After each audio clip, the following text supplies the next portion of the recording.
Welcome back, everyone, to another episode of the Irish Breakdown Podcast, brought to you by our friends over at FanDuel. Happy Wednesday, everybody. It's a Wednesday in the offseason. You guys know what that means. It's buy, sell, hold today.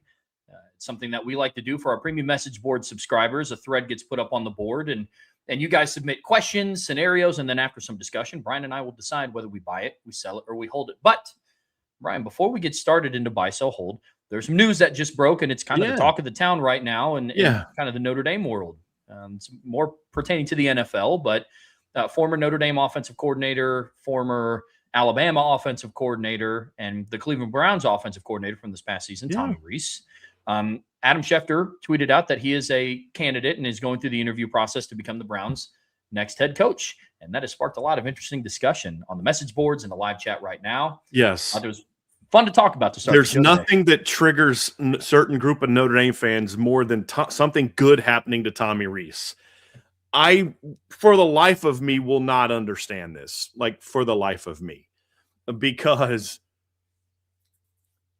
I don't, like, it's one thing to agree to disagree on how good he is, but this notion that Tommy Rees keeps falling upward is something I don't understand. I feel like our disdain for Brian Kelly gets thrown on Tommy Rees because he was considered Kelly's boy.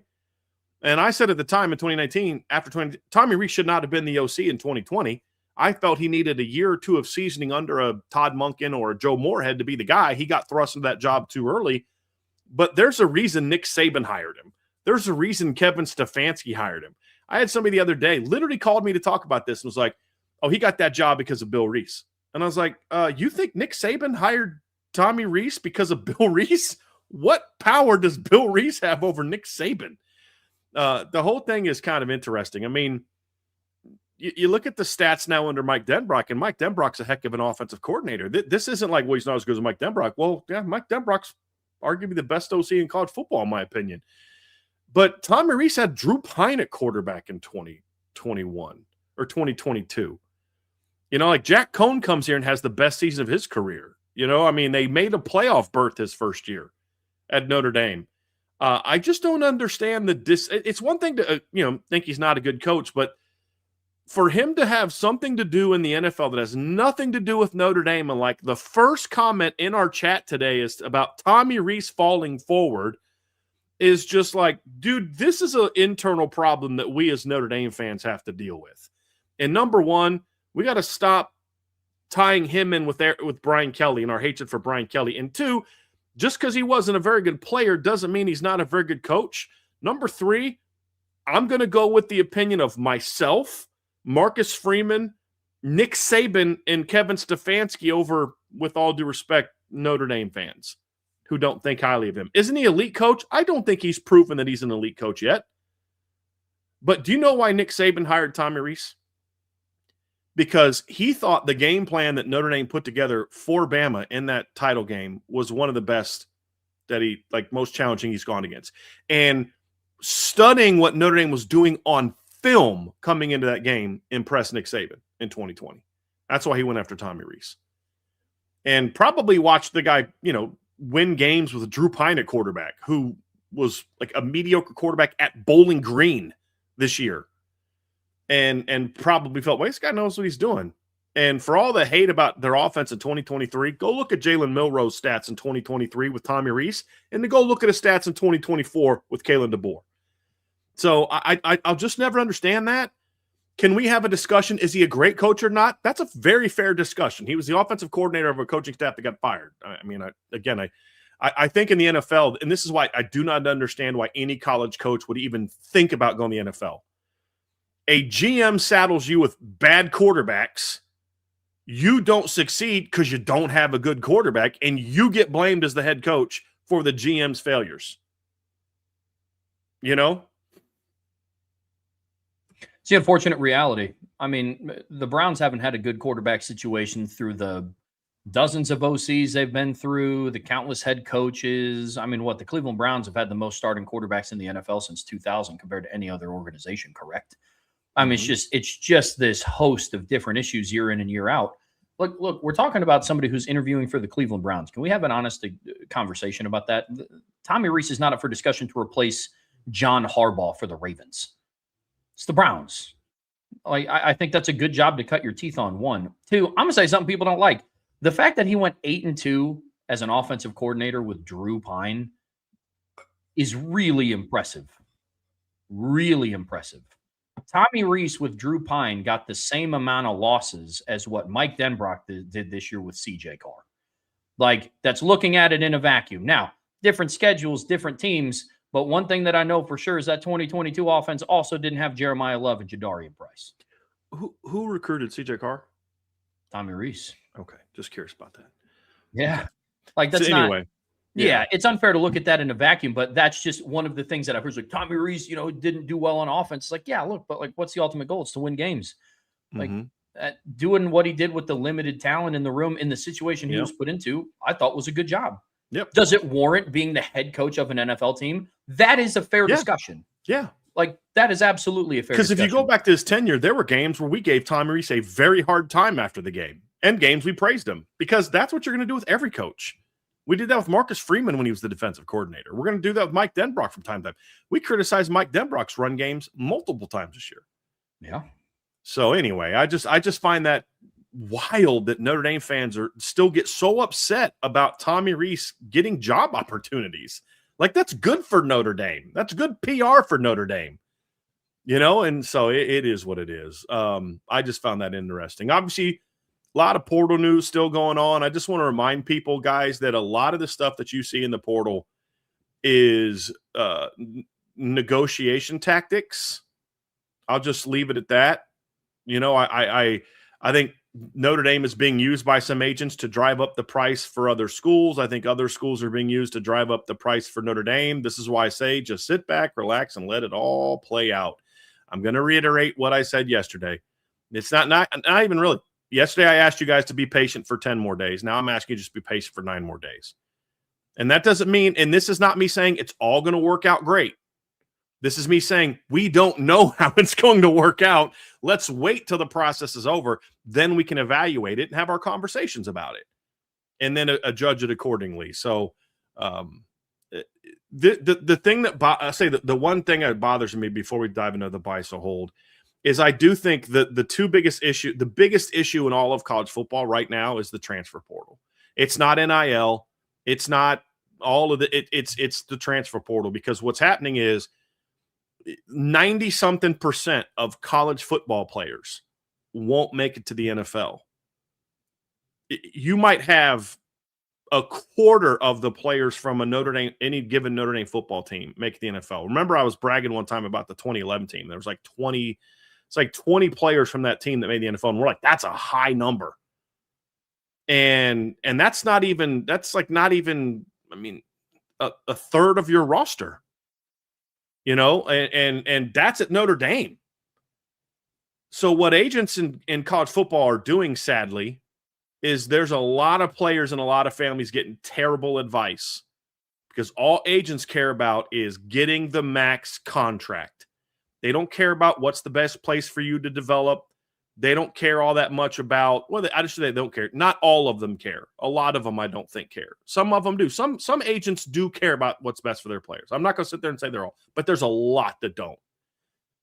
And they're trying to maximize what they can get from players right now. And my request to players and parents is, at the end of the day, you still have to decide what's best for you from a football standpoint.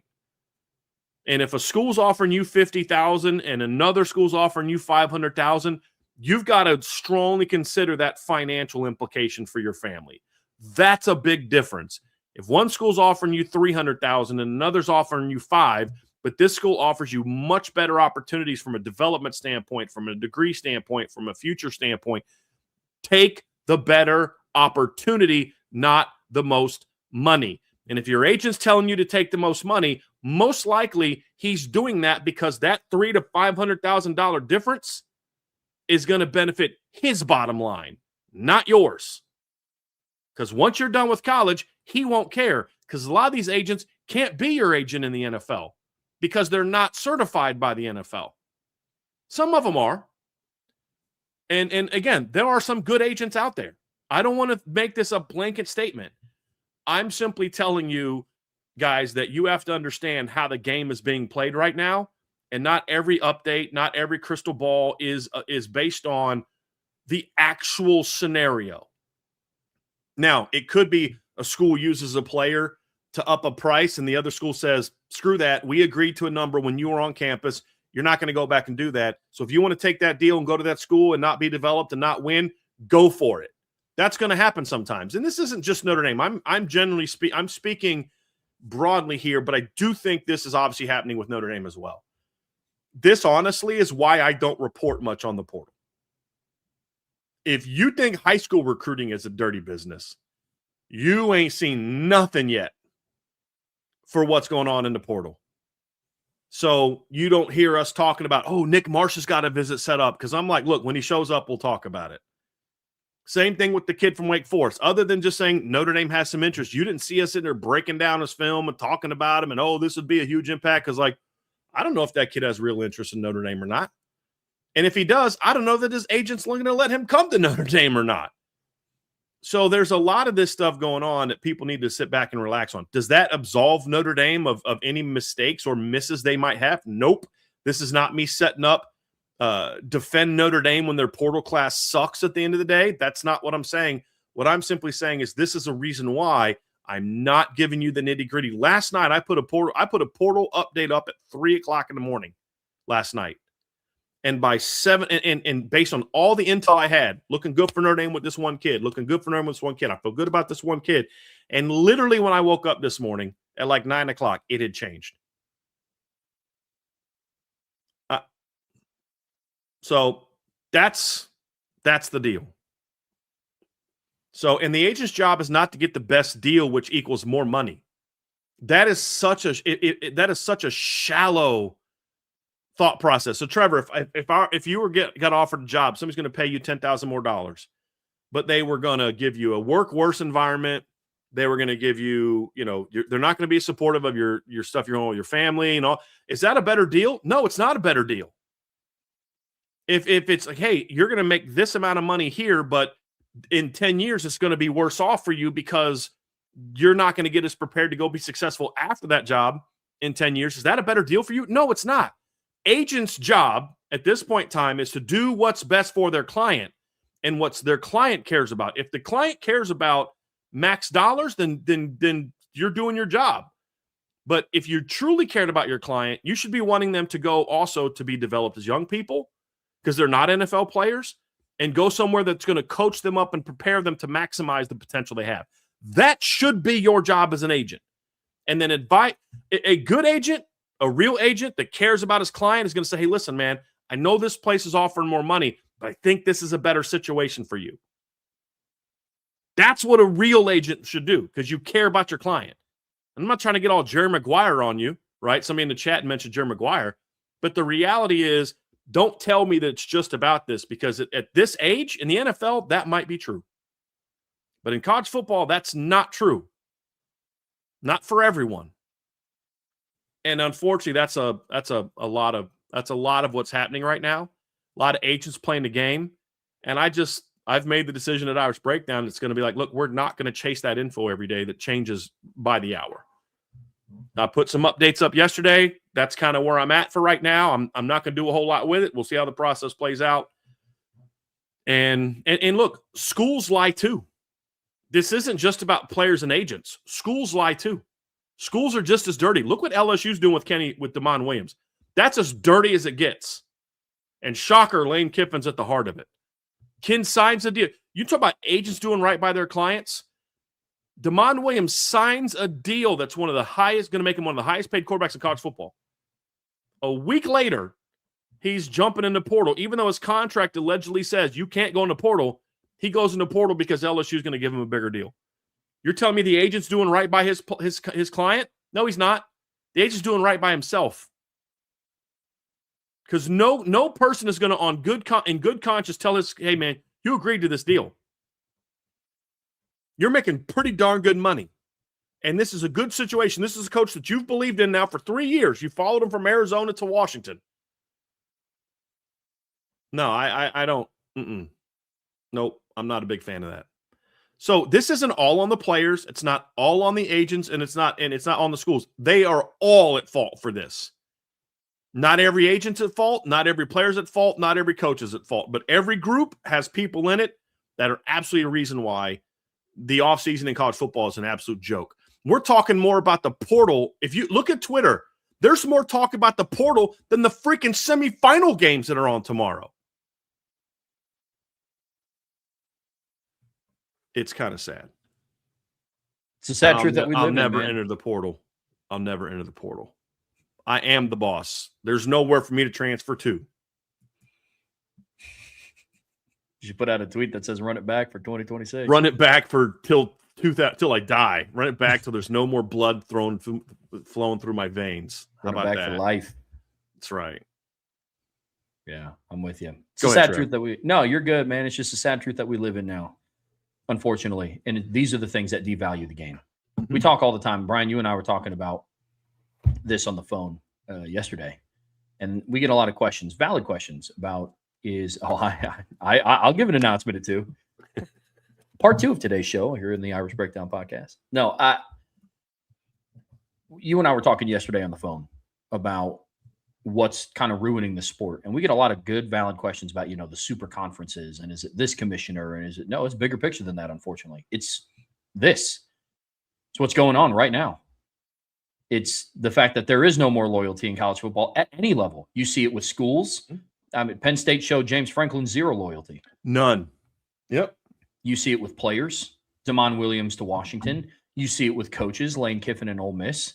Like, it's all across the board, to Brian's point. So it's not just one thing that we can point to and say, if we just fix this, like, this is a much bigger issue. And that's the scary part about college football right now, is it's operating at such a uncontrollable level that what's happening right now is just not sustainable for the sport. I'm not saying if the transfer portal goes crazy, then, college football will be no more in 2027. But there are things that are happening right now where I believe that it's irreparable damage. And that's a scary spot to be in, a really scary spot. And everything has to be under evaluation. But the first thing is the transfer portal, man. Yeah, it is. I think if you fix that, you fix all of this. Even if you just allow, I hate it, but even the one-time transfer, one free transfer, and after that, you get nothing. Or you got to sit out a year. You can transfer again, but you got to sit out a year. So I'll say that John Calipari said this last week, and I think he's spot on. And other coaches have said it too. Fix the portal, and a lot of this stuff gets worked out. Because then kids have to make, smarter decisions about where they're going to go the first time. And then they have to make smarter decisions about, do you really want to use your one transfer now? Or do you want to wait and, see how this works out? And then if it doesn't work out, then you use your transfer. So you fix that, and then a lot of other stuff will kind of fall into play. Oh, yeah. And because, again, rocks in the box is busting my chops a little bit. I transferred in high school. I've said this a million times. I have no problem with kids transferring. If the situation isn't best for you, then I'm okay transferring. I'm okay with coaches taking other jobs. It's about the way you're doing it, the why you're doing it, and how you do it. Like, that's what matters to me. Because I made a bad decision the first time that my transfer corrected. That happens. I was lied to by my coaches. That happens. And I support kids leaving for that. I've supported certain kids at Notre Dame jumping into portal. That's where I'm coming from. Yeah, absolutely. And the reality is it's not just a football problem. Even though there's over like 4,000 football players D1 in the transfer portal right now, it's across all sports. Did you hear about Tennessee's volleyball team? At one point in time, their entire roster was in the portal. Like, they had to sit down and yeah. Like, it's not just with football. It's with everything. It's so bad. That's gross. Bad. I mean, look at Iowa State. I mean, their team just up and moved everyone over to Happy Valley. And what kind of strategy is that? You were a mid-level, okay Big 12 team, and you're going to take all those players over to the Big 10 and think that you're going to be better in the Big 10? Yeah. I do think Rocco Beck going to Penn State made sense. And I think what Matt, in all seriousness, I think what Matt Campbell's banking on is that the players coming over him are going to help him establish a culture. I don't think Matt Campbell is under any illusion that bringing in all these kids from Iowa State is going to be the reason that they win a national championship next year. Sure. You're bringing them over with some talented kids that are already at Penn State. The goal is more so to establish a culture, in all seriousness. So, I mean, I understand that. And he's not bringing everyone. I mean, we're kind of half joking. he's bringing a lot of his top players. But I think that actually makes a lot of sense. And somebody in the chat just said he's trying to mimic Indiana, and I get it, Joe Mark. I think that actually makes sense because that's how you establish culture when you go somewhere. Yeah. A third of his roster basically next year, I mean, I'm being a bit hyperbolic, is going to be Iowa State kids. And so they know him. They know part of his staff. They know what he wants. They'll be able to help guys make that transition. And I'm okay with that. I am. I think that makes a lot of sense. But let's be honest, he's not doing this because it's going to help him win a championship. Agreed. Yeah. I love this. Jarzy Bear, Alabama star kick returner Forrest Gump has entered the transfer portal. What has this sport come to? Very well played. Very well played. Oh, my goodness. And then Andrew Gilmore says, what I don't understand is why teams can't do multi-year contracts. Devon Williams' situation should help with whether signed deals will be enforced. Yeah, I agree with that. I mean, Xavier Lucas signed a contract with Wisconsin and just backed out of it and went to Miami, and there's nothing the NCAA will do about it. There's nothing they can do about it. And I'm not like, oh, I feel so bad for Jed Fish. Go look at some of the things he did when he left for Arizona, right? Like, so I'm saying Washington's not this aggrieved party that has never done anything wrong. They're just it's not about defending Washington. It's about defending the game. And it's about defending the long lost notion that we should be caring about what lessons we're teaching young people. Because we're sending a lot of young men in college football to the real world completely unprepared for how life works in the real world. And there's a lot of people that don't understand how a job. I don't want that job. It doesn't pay me enough money, but that's the best job you have. Well, I'd stay unemployed. Okay. Like, just woefully unprepared to how to be adults. For 4 years, I worked in the staffing industry. Brian, that is more true than what you know. I mean, it is, believe me, that is a very, very, very real thing. Very real. It's rough. Yeah, it's wild business. Wild business. So we can wrap that up and we'll get to buy, sell, hold, Trev, but we just wanted to have some fun. Just kind of talking about some of that stuff and Tommy Rees, because I know that talking about Tommy Rees gets some people all riled up, which is kind of fun. But yeah, it's going to be an interesting next week also for the portal. I mean, we'll see what goes. What's true today may not be true tomorrow. And like I said, these are reasons why I've backed out of recruiting. These are reasons why, like Sean Davis and I were talking about this. Like, we used to be able to get kids on the show all the time. Now we've had kids ask us, well, come on, but what are you going to pay me? I'm going to pay you a dang thing. I'm going to let you get, you know what I mean? Like, I've never charged anyone to go I've been on a lot of shows over the years. Never once. And I've had people ask me, how much do you want for it? I'm like, don't pay me anything. Just let me mention my name. Let me mention my company. You know what I mean? You got to talk to agents now to talk to top high school kids. It's like, pass. Like, no, I'm good. I'm good. Waste all that time just to watch you flip at the last minute to someone else. I'm good. I'm good. No, I'm not going through an agent to talk to somebody that can't legally vote. No. I didn't mean to do it but yeah, that's kind of how it went. But that wasn't my intention. Yeah. So, yeah. But anyway, so hopefully the next 9 days go well for Notre Dame. We'll see. I'm just excited that Keon Keeley's on campus. One question I've gotten is, would you take him back? My answer is absolutely. I would take him back. I'd have to sit down and have some conversations with him about, where are you at? Where's your head at? What do you want to do? What do you want to give sacrifice? What kind of work you want to put in, all that. But if he answers my questions the right way, I'd love to see Keon back at Notre Dame. Yeah, I would. I just think it's just kind of fitting an end to his career. He's got 2 years left. See what Charlie Partridge can do with him. You know what I mean? Like, let's see what he can do with him. 100%. So yeah, but no, there's some talented players that have been on campus this week. There's more talented players scheduled to come on campus. Francis Brewu is supposed to be on campus tomorrow and Friday. We'll see if that ends up being, you just never, that's why I say you never know, because kids go to visits and schools try to convince kids not to visit anywhere else. Hey, we have this offer. If you don't take it, we're going to pull it. To which any recruit out there, college or high school, if the school tells you, if you don't take this offer, we're going to pull it, they don't value you. Because if they really valued you, they would be in it till the very end. If they're doing that, they're either lying to you or they don't value you.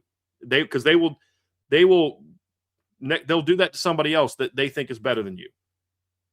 So this is your process. Don't let somebody else determine your process. Don't let your agent, don't let your parents, don't let another school determine your process.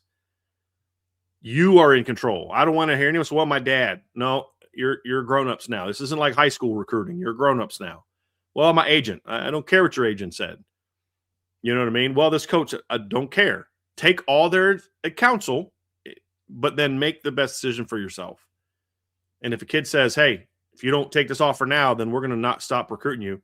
Unless that was your dream school, like, and the other schools were just, I want to take them just to take them, then, tell them to pound sand. That's what I would do.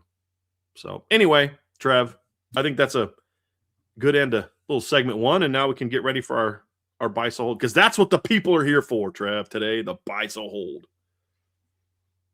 Folks, like Brian said, let's dive into the buy, sell, hold here on the Irish Breakdown Podcast, brought to you by our friends over at FanDuel. And that is something that we do every single Wednesday, especially in the offseason. A thread gets put up on the message board. You guys submit a scenario, a question, a comment. Through some discussion, boy, tongue twister, it shouldn't have been. We decide whether we buy it, we sell it, or we have to put a hold on it if we just don't have all the information. Now, this is a little bit different than what the Friday free-for-all mailbags are. This is for our premium message board subscribers. If you are a premium message board subscriber and you didn't get a chance to get yours in, you can always throw in a super chat. We'll be sure to get that answered. But this is something we like to do for our members at boards.irishbreakdown.com. So, Brian, I'm ready to dive into this today, man. I was scrolling through the thread, saw some pretty good things. Yeah, there really are some great submissions today. I'm excited about them. And, of course, now when we say this is for our premium members, we mean they submit the buy, sell, holds. Obviously, everybody can listen. Everybody can engage in the chat. That's kind of where we're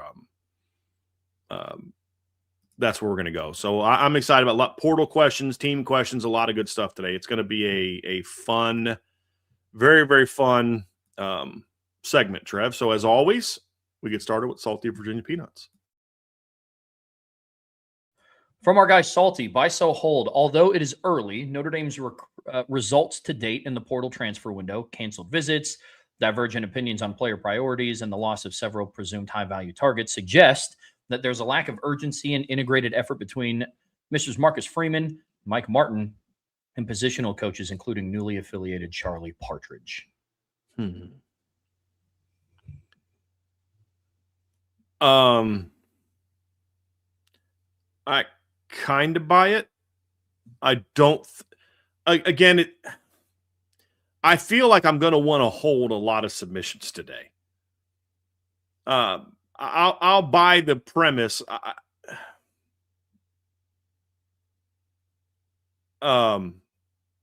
Yeah, I do think that there is a lack of proper coordination between the GM and some of the coaches on, who do we want? At the end of the day, the coaches should still have the biggest say in this. If they don't have hey, you know what, coach, I like that guy. If you want to go get him, then go get him. But if a coach like the coach, no, or, someone talking to Mike Martin, like, look, Mike, this is the guy we want. These 2-3 guys, you got to give me one of those 2-3 guys. I don't need you to waste time with this guy over here. And that needs to be listened to. Hey, listen, I know you like this kid's film, but I'm telling you, this kid has tight hips. He's not going to, what he did in that defense won't work in what we do. Then you need to take that to hold. And I'm not those are literally made up examples. I'm just giving you guys made up examples, but the coaches still need to be able to say, hey, listen, this is who we want. Now you go get them. As opposed to the GM and his staff kind of doing all that work and saying who they want. This isn't the NFL. Sadly, it's turning into the NFL. And a lot of head coaches are hiding behind the GMs. This isn't just true at Notre Dame. And I'm not even saying it is true at Notre Dame. But a lot of head coaches are hiding behind the GMs. Well, the GM did this because then they can still be the good guy. And they can avoid being the bad guy of telling kids to walk. But like I said, it's early yet. I can say I buy it for where we are today. But my opinion might change when we're all said and done. And so I refuse to hold the first submission. That's kind of partly why I'm going with that too, because look, any buy, sell, holds or mailbags on Friday that are looking to make these big sweeping conclusions about the portal process when we're not even halfway through it are going to be tough asks. But I'll try my best not to hold every single one of them. So I do think there's something to this. You know, like, how do you schedule a visit with a kid on one day and then 2 days later you cancel it? Like, because you like where you're at. That's what's being reported. How is that not known 2 days before? You know what I mean? So that no matter how you spin that, that's a fumble. Now, it may be a fumble that ends up going in your favor because, like we said yesterday in our show, we want to see the current tight end room get developed. But that's kind of my thing.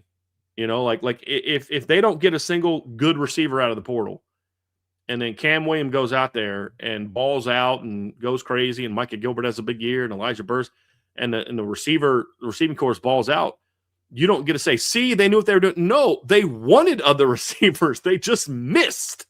It doesn't mean, like, this is what I keep saying from yesterday. If the process results in a great portal class, but the process itself was flawed, that doesn't mean the process worked.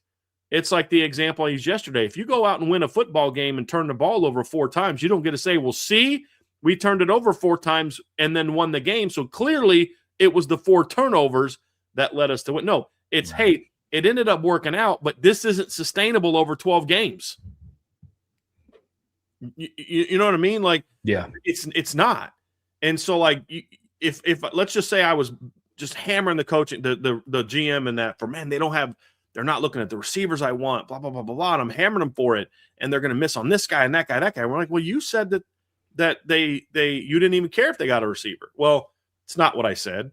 I said, I'm good if they don't get a receiver. I said, I'd only take one. I would like a boundary guy. I would like a guy that can come in, a proven guy in the boundary. That's all I want. But the point is, but they wanted more than that. They wanted that and then failed to get it. I'm just saying hypothetically. I'm not even saying they're going to miss a receiver. I don't feel great about it right now. I'm just using that as an example. And so the process so far has looked sloppy. But as I've said yesterday, let's see how it plays out. Because maybe the reason they're not, like, here's an example. And I don't know this to be true. Let's say that Notre Dame has lost out on some kids because they've refused to pay them what those kids are asking for that other schools are giving. Because this kid wants $1.5 million, literally making that number up. And you only think he's worth $750. And you know that there's a kid currently in the playoffs that's going to jump in a portal when it's all said and done, and you've got a relationship with his agent. You know what I'm saying? That he is worth $1.5 million. Right now, that's going to look like, man, they're just getting their butts kicked. But maybe there's something down the road, or maybe there's a kid who hasn't jumped in the portal yet because there's some deals being negotiated or whatever the case may be. Because let's be honest, that's going on in college football. No one can tell me it isn't, and everyone's doing it. So my point is, that's why we need to hire wait, in my opinion, to see how this plays out. Another thing, people talking about how, well, the potential that they're going to hire a new person as evidence is not going well. False. This has been in the works for weeks. Now, it's yet again a PR mistake by Notre Dame that this got out there, but I don't even know that it's Notre Dame that got it out there.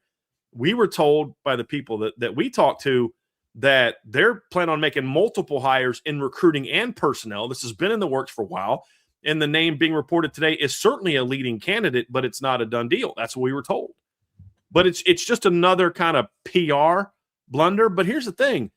You're only one side of this. We don't know that it's anyone from Notre Dame that leaked this information. It might have been from the person. Remember when there was the guy from Auburn that everybody's like, oh, he's going to be, the next GM or recruiting guy. And I'm like, no, that's not what I'm being told. Ended up not coming to Notre Dame. Well, who was leaking that info? It wasn't Notre Dame people. It was him. And so that's kind of my point is things that may look like 1 + 1 = 2 may not actually be 1 + 1. No, that's actually not 1. That's actually a 2, which is how we got to 3. But we got to let the process play out. And man, I can't believe they're not going to get a D tackle. I'm just saying, making a point. And then all of a sudden this kid jumps in the portal in 3 days and his first and only visit is to Notre Dame. Well, maybe they knew what they were talking about. Or we could just believe they got lucky. Some kid randomly jumped on the portal and they just so happened to be able to get him on campus and get him. You know what I'm saying? That's why I say you got to let the process play out. And once it's played out, then we can kind of dive into how it went and whether it worked or not. But I will say it has not been a clean process. There's no way anyone can convince me that everything that has happened so far is exactly how Notre Dame wanted it to happen. But that's recruiting. That's how it's going to be. You're not always going to get everyone that you want. And but I will say that I don't know that they were necessarily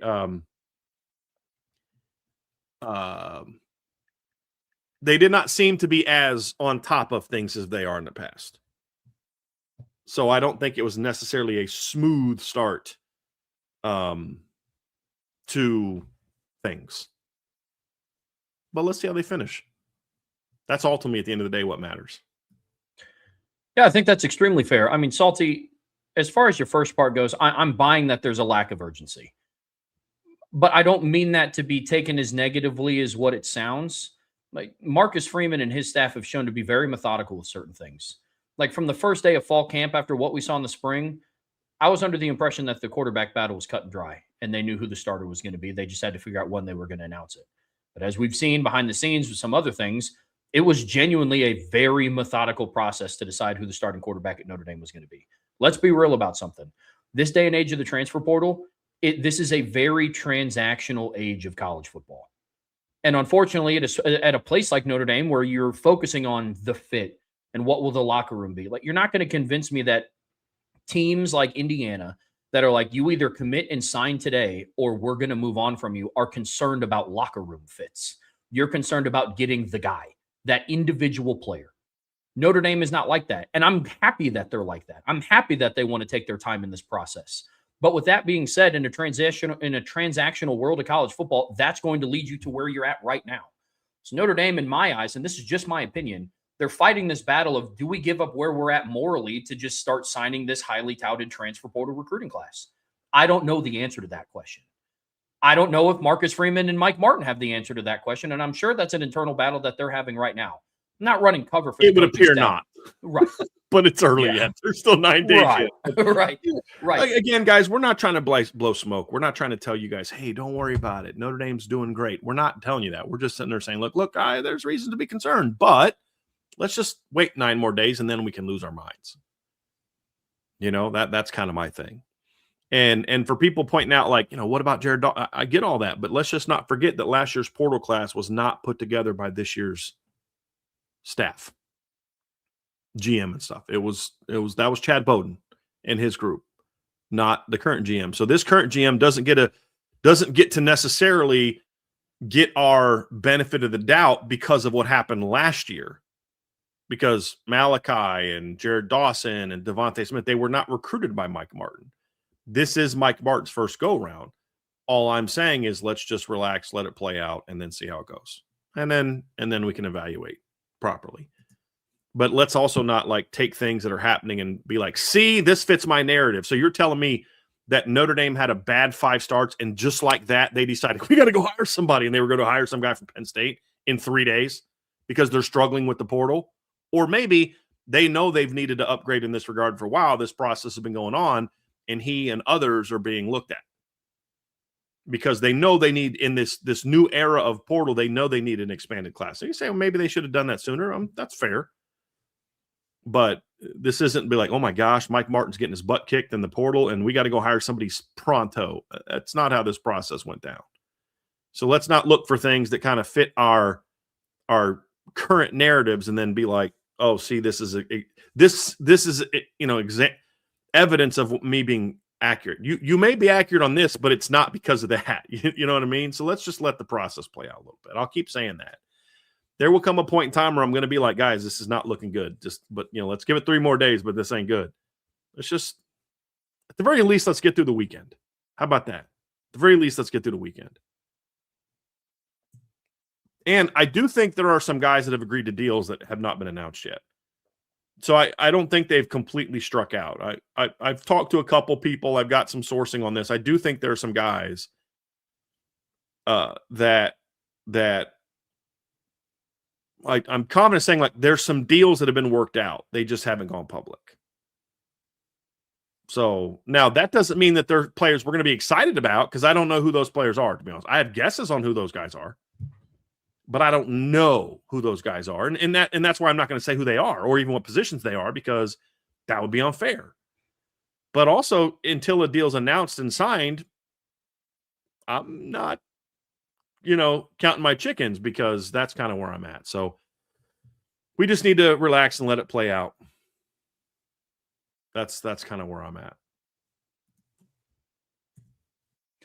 From Never Missed a Meal Wagner, buy, sell, hold. Not getting Marsh in the. I don't know what happened there. Give me a second. They just went bye-bye. No worries. Sorry about that. Back like we never left. Buy, sell, hold. Not getting Marsh in the portal will turn out to be a good thing, because it will make the staff go all in on developing the wide receivers on the roster, and that will in turn pay dividends on the recruiting trail moving forward. Well, I'm gonna somewhat sell that, because it shouldn't be an either or.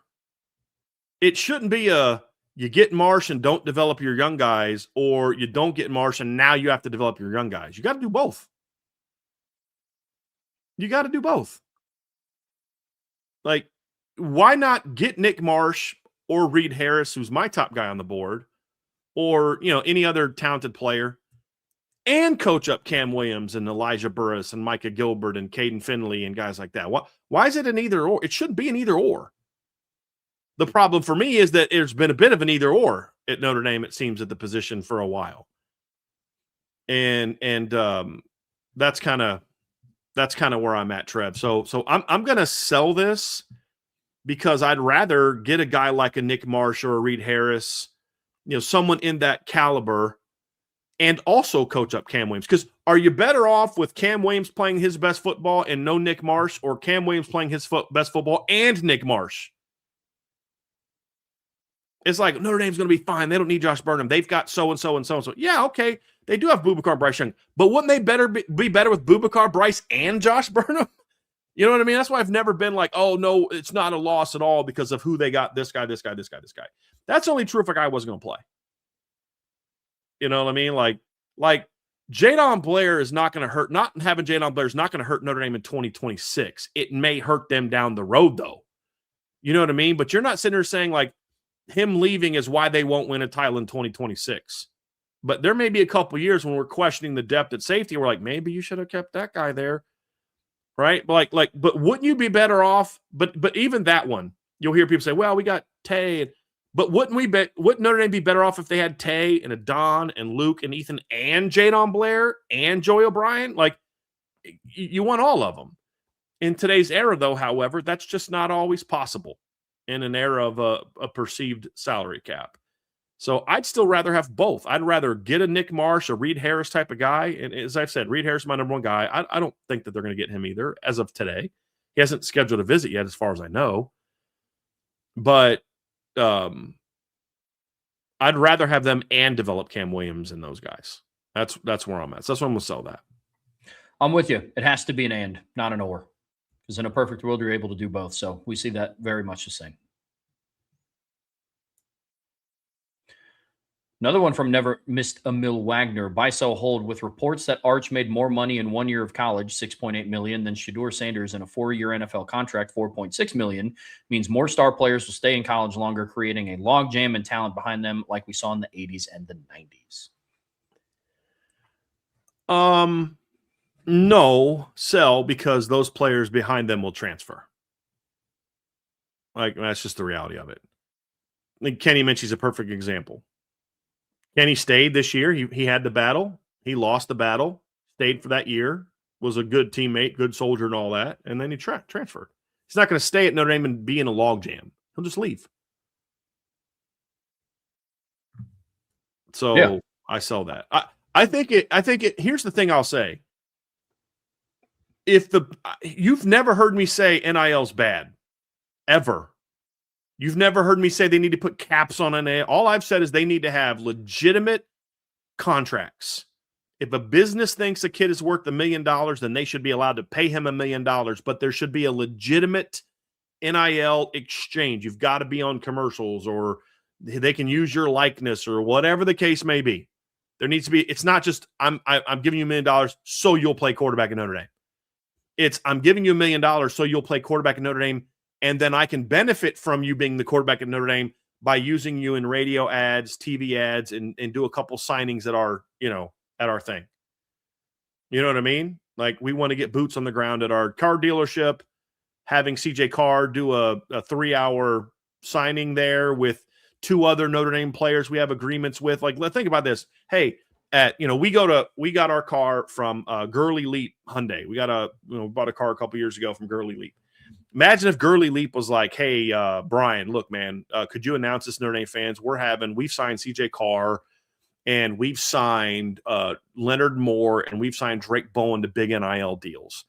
And we're going to do this, this, and this. But look, on Saturday, we're going to have this big signing, 3 hours. CJ, that should be things that are part of the contract. That you know what I mean? Like, so we're giving you money, and then we're going to get some value in return. That's an NIL deal. We're going to use your name, image, and likeness, and you're going to tweet things out from your Instagram page that has 500,000 followers about, the car that we loan you during your time. You know what I mean? Like, that's what NIL should be. And I'm a supporter of that. You've heard me rail against the transfer portal. That's what I've railed against. And if they fix the transfer portal, NIL is going to be tremendous for college football.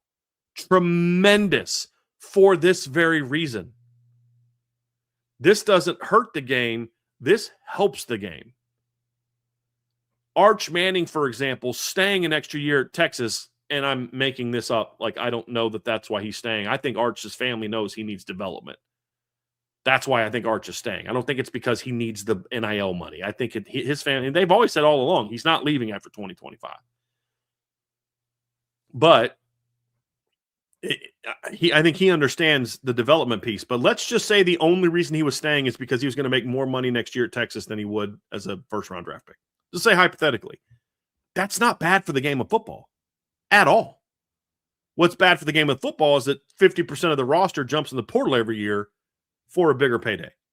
That hurts the game.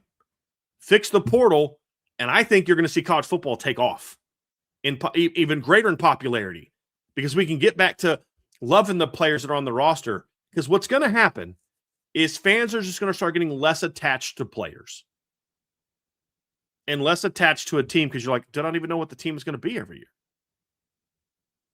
year. And so, like, why would I get excited about, CJ Carr as a new signee when I don't know if he's going to be here in a year if he doesn't win the starting quarterback job, or Joey O'Brien or whoever else? You know what I mean? That's true for every fan base. Fix the portal. And I think there's a lot of things going on in college football that are good for the game. You will see more kids stay for that extra year because of that paycheck, because it gives them financial stability and certainty, and they can stay and get their degree from Notre Dame and make $1 million or $2 million and then go the NFL. That would be great for the game. Fix the portal, you fix a lot of these problems. I think that's a really good point. I mean, per the submission, look, it depends on who you're talking about. Like, Shedeur Sanders was taken in the 5th round compared to a player making NIL money. Arch Manning was the biggest name in college football going into this season, whether we agree with it or disagree with it. He was. I mean, you take a look at a guy like Jackson Dart on the other side. I mean, he was taken 25th overall. So, like, not even a top 10 pick. He got a $17 million fully guaranteed contract. Now, I understand where you're coming from. You break that down over 4 years. That's still less than what Arch made this year, but that is a guaranteed $17 million in Jackson Dart's pocket for his 4 years as a rookie. And so it's tough. This argument it depends on what frame of reference that we're talking about here. Obviously, if you're a superstar, because I would argue that Shedeur Sanders wasn't necessarily a superstar in college football in 2024. He was good. He was productive, but there are a lot of people talking about Trev. He had his number retired before his career was even over. That's a good point. That's fair. It had nothing to do with the fact his father was the head football coach. He was just that good. I know it. Sorry. But no, it's fair. I mean, but that being said, it's if you truly are like a star player in college, I think you're going to go to the league. Because if that were the case, Jeremiah Love would be back in South Bend this year.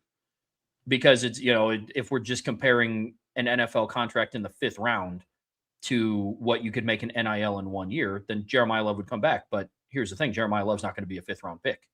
I don't think he's going to make it out of the top 15 in this year's NFL draft. So it just depends on who you're talking about. So I'm also going to sell this one.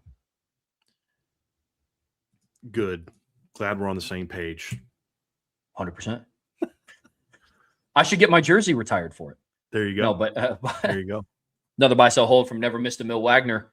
The greatest quarterback, running back, wide receiver trio in college football since Notre Dame's last title, 1988, is Joe Burrow, Jamar Chase, or Justin Jefferson, and Clyde Edwards-Helaire, Division II, Chad Pennington, Randy Moss, Doug Chapman. No, not best stats, just best football. So they were 1AA. They were FCS, not D2. But that is without a doubt the best FCS duo ever. They were all NFL players, I believe. Chad Pennington and Randy Moss were both first-round draft picks at the FCS level. Because remember, they didn't move up to D1 until Randy's last year. The year before that, Randy Moss and Chad Pennington were dominating FCS talent. So that one's an easy one. The first one, that's a tougher one, man, because I mean, quarterback receiver, I think that's very hard to point out against. But I'll say this. When you throw running back into the conversation, that 0-1 Miami team now enters the conversation for me. No, Ken Dorsey wasn't as good as Joe Burrow. He's a winner, but he wasn't as good as Joe Burrow. But Andre Johnson and Jeremy Shockey as the kind of number 1-2 pass catchers for Miami was pretty flipping good. Mm-hmm. And then you look at Clinton Portis and Frank Gore at running back on that 0-1 title team. That's an interesting conversation to have. I'll tell you this. I won't tell you you're wrong. I'll buy that you can argue that that's the case, and I won't talk trash about you. The question you have to come down to is how much better do you think that LSU is at quarterback than Miami is at running back? And I would argue that there's a case to be made. And again, I'm not making that case because I'm literally just now responding to this question, that having Clinton Portis, Frank Gordon, Willis McGahee as your 3 running backs negates the advantage you have at quarterback for LSU. That's kind of my takeaway. And then you could even look at the year before, Trev. And if you wanted to look at 2000 with Ken Dorsey and Clinton Portis and James Jackson, Najee Davenport, but then Miami also had Reggie Wayne, Santana Moss, Jeremy Shockey, and Andre Johnson all on that team in 2000. So, you know what I mean? Like there were some dudes. I mean, go ahead. Brian, you don't even have to go as far back as the early 2000s. You could look at a team that LSU played that season in 2019. I mean, a trio of Najee Harris, Tua Tagovailoa, and one of Devontae Smith, Jerry Jeudy, Henry Ruggs, or Jalen Waddle. I think that's also in the discussion because I would give quarterback advantage to Joe. But to your point about the running back advantage, dude, a room with Najee Harris. Najee Harris in college was filthy. Yeah. Like, I mean, he clears Clyde Edwards-Helaire, in my opinion. Not talking stats per this submission. Najee Harris cleared Clyde Edwards-Helaire by a margin. I would argue that I would agree with that. I would agree with that. Clyde Edwards-Helaire was the perfect for that system, but he wasn't a great player. Yeah. And he got drafted because of how good that team was, in my opinion. He had the production he had because, as you mentioned, he did have better stats than Najee Harris because nobody was worried about him. But to your point, you had Tua at quarterback, who was pretty good. And then you had Devontae Smith and Jerry Jeudy and Henry Ruggs and Jalen Waddle. I believe all 4 were first-round draft picks. Where LSU only had 2, I think, first-round draft picks at receiver on that class. So that one's debatable. But I think sometimes we forget just how good those Miami teams in 2000 and 2001 were at the skill positions. Sure. But I also understand not wanting to go with them because of Dorsey. Ken Dorsey was a system guy. He was great for that team, but he wasn't the game changer that at quarterback that even Tua was, that Joe Burrow was, Sure. and guys like that. So I'll give you that. He wasn't like Matt Leinart, but that's the other one. That's another team that I'm gonna point to and say, let's not forget that team if we're talking about this conversation, because I think Matt Leinart was pretty flipping good. And if you want to go back to the 2004 USC team that won a title, you had Matt Leinart at quarterback, you had Reggie Bush and Lindell White at running back, and you had Dwayne Jarrett and Steve Smith at receiver. That was pretty darn good too. So LSU clearly better at receiver, but the gap at running back was enormous. 100%. I was just about to say between Joe Burrow and Matt. I mean, Joe Burrow was better than Matt Leinart for that one season. Matt Leinart had a better career than Joe Burrow, but Joe Burrow was better. Joe Burrow in 2019 was probably the greatest individual season I've ever seen from a quarterback, like ever. But Matt Leinart was no slouch in 2004 when he 100%. Won the Heisman Trophy. Yeah, and then his stats were even better in 05. It's just Reggie Bush went nuts. I mean, right. To your point, the argument that could be made, let's just say on a conservative day, you call the quarterback position a wash. Mm-hmm. To your point, I think individually in a season that goes to Joe Burrow. The wide receivers, LSU clears, and Jamar Chase and Justin Jefferson. Not a slight to Dwayne Jarrett and Steve Smith. That's just, that might be the greatest wide receiver 1-2 punch I've seen in college in my lifetime. But to your point about running back, though, bro, that's not even it. There is no debate. It's Reggie Bush. Somebody in the chat just reminded me, in 2003, Andrew Gilmore. I take it back. I was about to compliment Andrew Gilmore. That's not allowed here. Sorry, can't do it. I'm kidding. But 2003, they had a young Lindell and Reggie Bush plus Herschel Dennis, but they had Mike Williams and Kerry Colbert, who were both 1,000-yard receivers with Matt Leinart in 2003. So, and that was Matt Leinart's best statistical season, most yards, most touchdown passes. So the Miami teams had some guys, the USC teams had some guys. And like you said, the contemporary at Alabama had some guys. I think the difference is that LSU defense was a little bit better than what Alabama's defense was. That was a big part of that season. Yeah. So, and there's another team, speaking of contemporaries, let's talk about Clemson. You know what I mean? Like, let's talk about Clemson in 2018. Yeah. With Trevor Lawrence and Justin Ross and T. Higgins and Travis Etienne.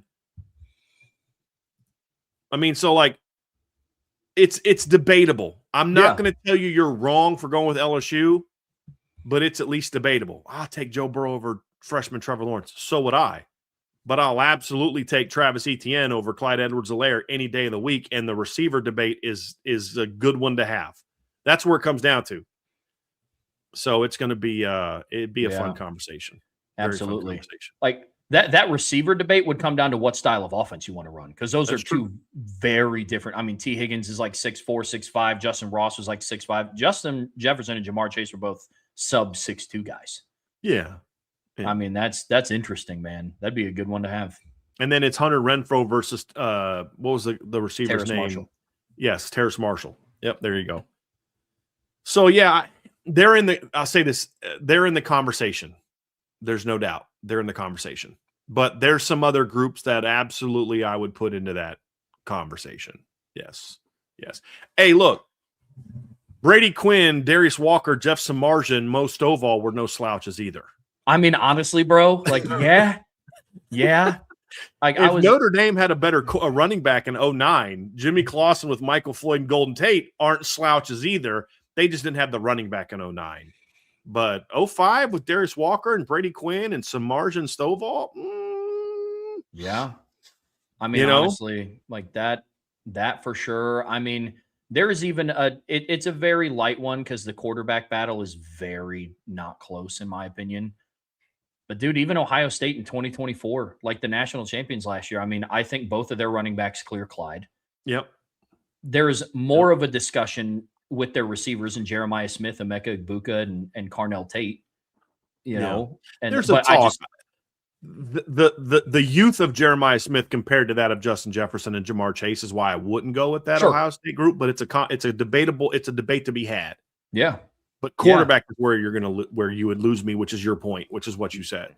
Yeah. But if you take the quarterback out of the conversation, like Trev said, that's one to have. I mean, so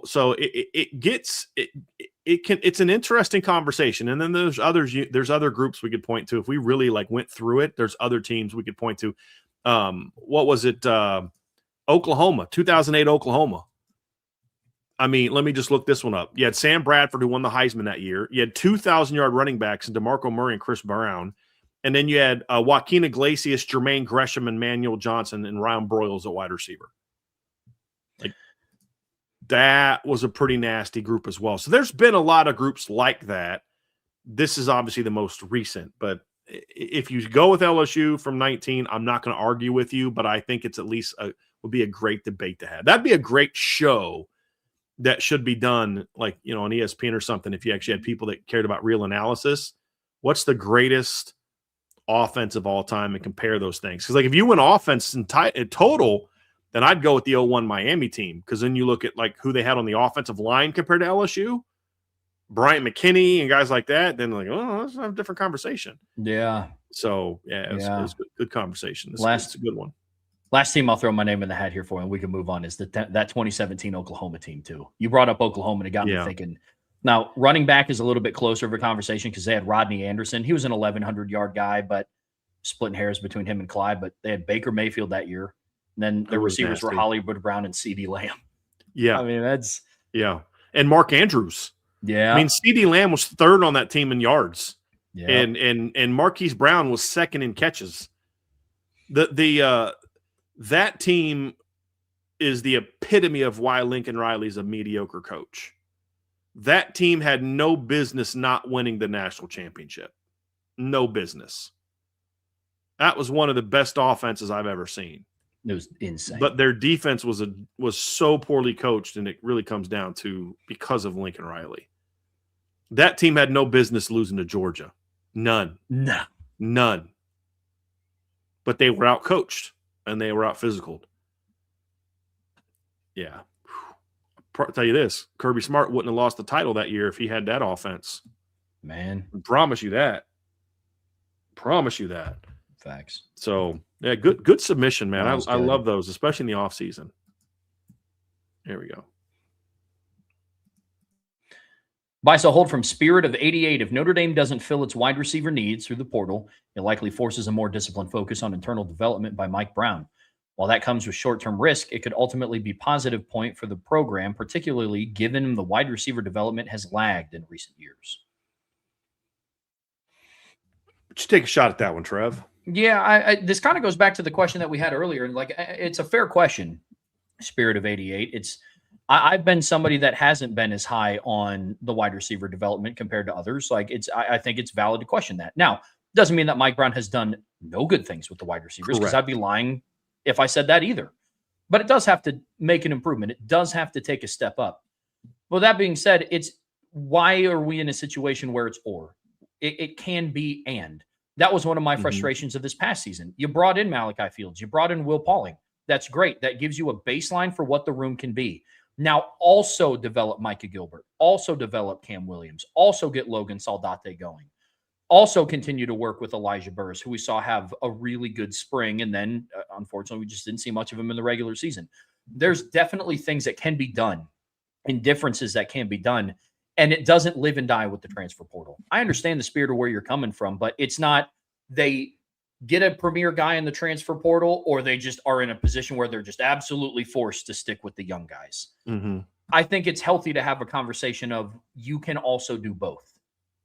The defensive backroom did both. They picked up Jalen Stroman in the transfer portal, and then Mike Mickens also got Tay Johnson ready for his opportunities. You can do both. They went out and got Devontae Smith in the transfer portal and then also got Dallas Golden ready to a point where they were comfortable with him starting on defense at nickel when Devontae Smith was hurt and the Carson Hobbs experiment didn't work. So you can, the phrase that you use, and I love to, I have now implemented it into my daily life. You can walk and chew gum at the same time, and that's the expectation of your position coaches. Mm-hmm. You can go get one of those guys in the transfer portal while also developing. The guy that your guys line up across from every single day in practice have been doing that. So that's where I'm at with this one. So I mean, ultimately, if I had to kind of sum it up, I buy the spirit of where you're coming from, because I've also been one of those guys that's like kind of forces the hand to develop. Yep. But you also need to have both. So that's where I'm at Yeah. with this one, Brian. Both, yes. And I don't know that we've done that. Like, I had no problem bringing in Bo Collins in 2023. I had no problem, or 2024. I had no problem bringing in Chris Mitchell in 2024. You kind of needed that. I had no problem bringing in Jaden Harrison. I had a problem with you force feeding Jaden Harrison kind of down our throat for a chunk of that season instead of coaching up the guys that you had. And that's kind of my issue. Is I'm fine bringing in a receiver, a Reed Harris, even Mylan Graham, although I have my concerns about that one. But if that means you're going to then not push Cam Williams and Micah Gilbert and Logan Saldate and Elijah Burris and Scrap Richardson and the incoming freshmen, then no, no, that's not what I want to see. And again, Marcus Freeman, all I'm asking Marcus Freeman to do is be a man of your word. That's all I'm asking him to do. We're a developmental program. Then you can't do that if you're constantly going to the portal, and then that sets guys back. You can go to the portal. Like, they didn't stop coaching CJ Carr in 2024 because Riley Leonard was the starter. They kept developing CJ Carr. You should do that everywhere. That's my point. Yeah. It doesn't need to be get a portal guy or develop your players. It needs to be both, and that's true everywhere. Mm-hmm. That's not just a receiver thing. It's true everywhere. Absolutely. I mean, you go and you look at the FanDuel odds right now for the teams that have the highest odds to win the national championship, and all stories are different. But Oregon has a mix of guys they brought in the transfer portal one year or another, and their homegrown kids like DeCorian Moore, who they've also relied on this year. You need both, and you need both to reach the pinnacle that Notre Dame wants to. I agree with you, man. I'm with you. Okay, got my monitor fixed. So bang. Yes, it was going a little nuts. Buy, sell, hold from Spirit of 88. Marcus Freeman's silence on the NFL rumors has been damaging. In today's recruiting environment, uncertainty is negative, and the absence of a clear message is undermining Notre Dame's portal momentum now and sowing doubt with the 2027 class before it fully forms. I'm not sure how to answer this one because I don't want to sell it because that would be false. I don't want to buy it because I don't know that I want to. If I have enough data to fully buy the question, and I don't want to hold it because it's I don't know if it's a holdable question. I will say this. I have been told by multiple people that there are some agents, especially agents of players with multiple years of eligibility remaining, who are concerned about the fact that Marcus Freeman is flirting with the NFL and constantly being brought up with the NFL. And there's constantly reports about, him looking at jobs for next year and stuff like that. I'm like, why does this stuff keep getting out? It's because your agent and people around you are telling people that. And so if I'm an agent of a player who's got multiple years of eligibility left, why would I not make sure he knows that's going on? I would not be doing my job if I wasn't. Now, he may still say, it's okay, I want to go to Notre Dame. That's fine. But other schools are definitely doing that. Bro, he won't even be there next year. You're only going to get it for 1 year, and then they're going to have a new coach. That may not be true. It may be true. I don't know, but they're using that against him. So I buy that the rumors have had an impact. I don't know that I'm ready to say that's the reason that the portal is going the way it is or whatever the case may be, because they also landed the best player in their class so far since those rumors started in Xavier Hassan. So, and Insured by Big just brought up a good point. It also happens when coaches are perceived to be on the hot seat. That's absolutely correct. It's absolutely correct. So, yes, I do think, again, I say this over and over again. Notre Dame loses a lot more off the field than they do on the field when you talk about PR.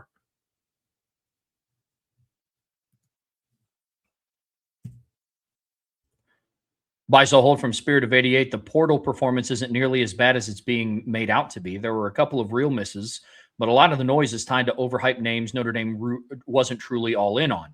The bigger problem isn't recruiting, it's communication. Poor messaging and silence are creating panic, turning results so far into a fan base meltdown that feels completely avoidable. Yes, I buy this strongly. Does that mean the process has been perfect so far? Of course, it hasn't been perfect so far. Much of the panic and overreaction, however, is a perception that they were going to get certain players. They were a lock to get certain players. I didn't report that. You didn't report that.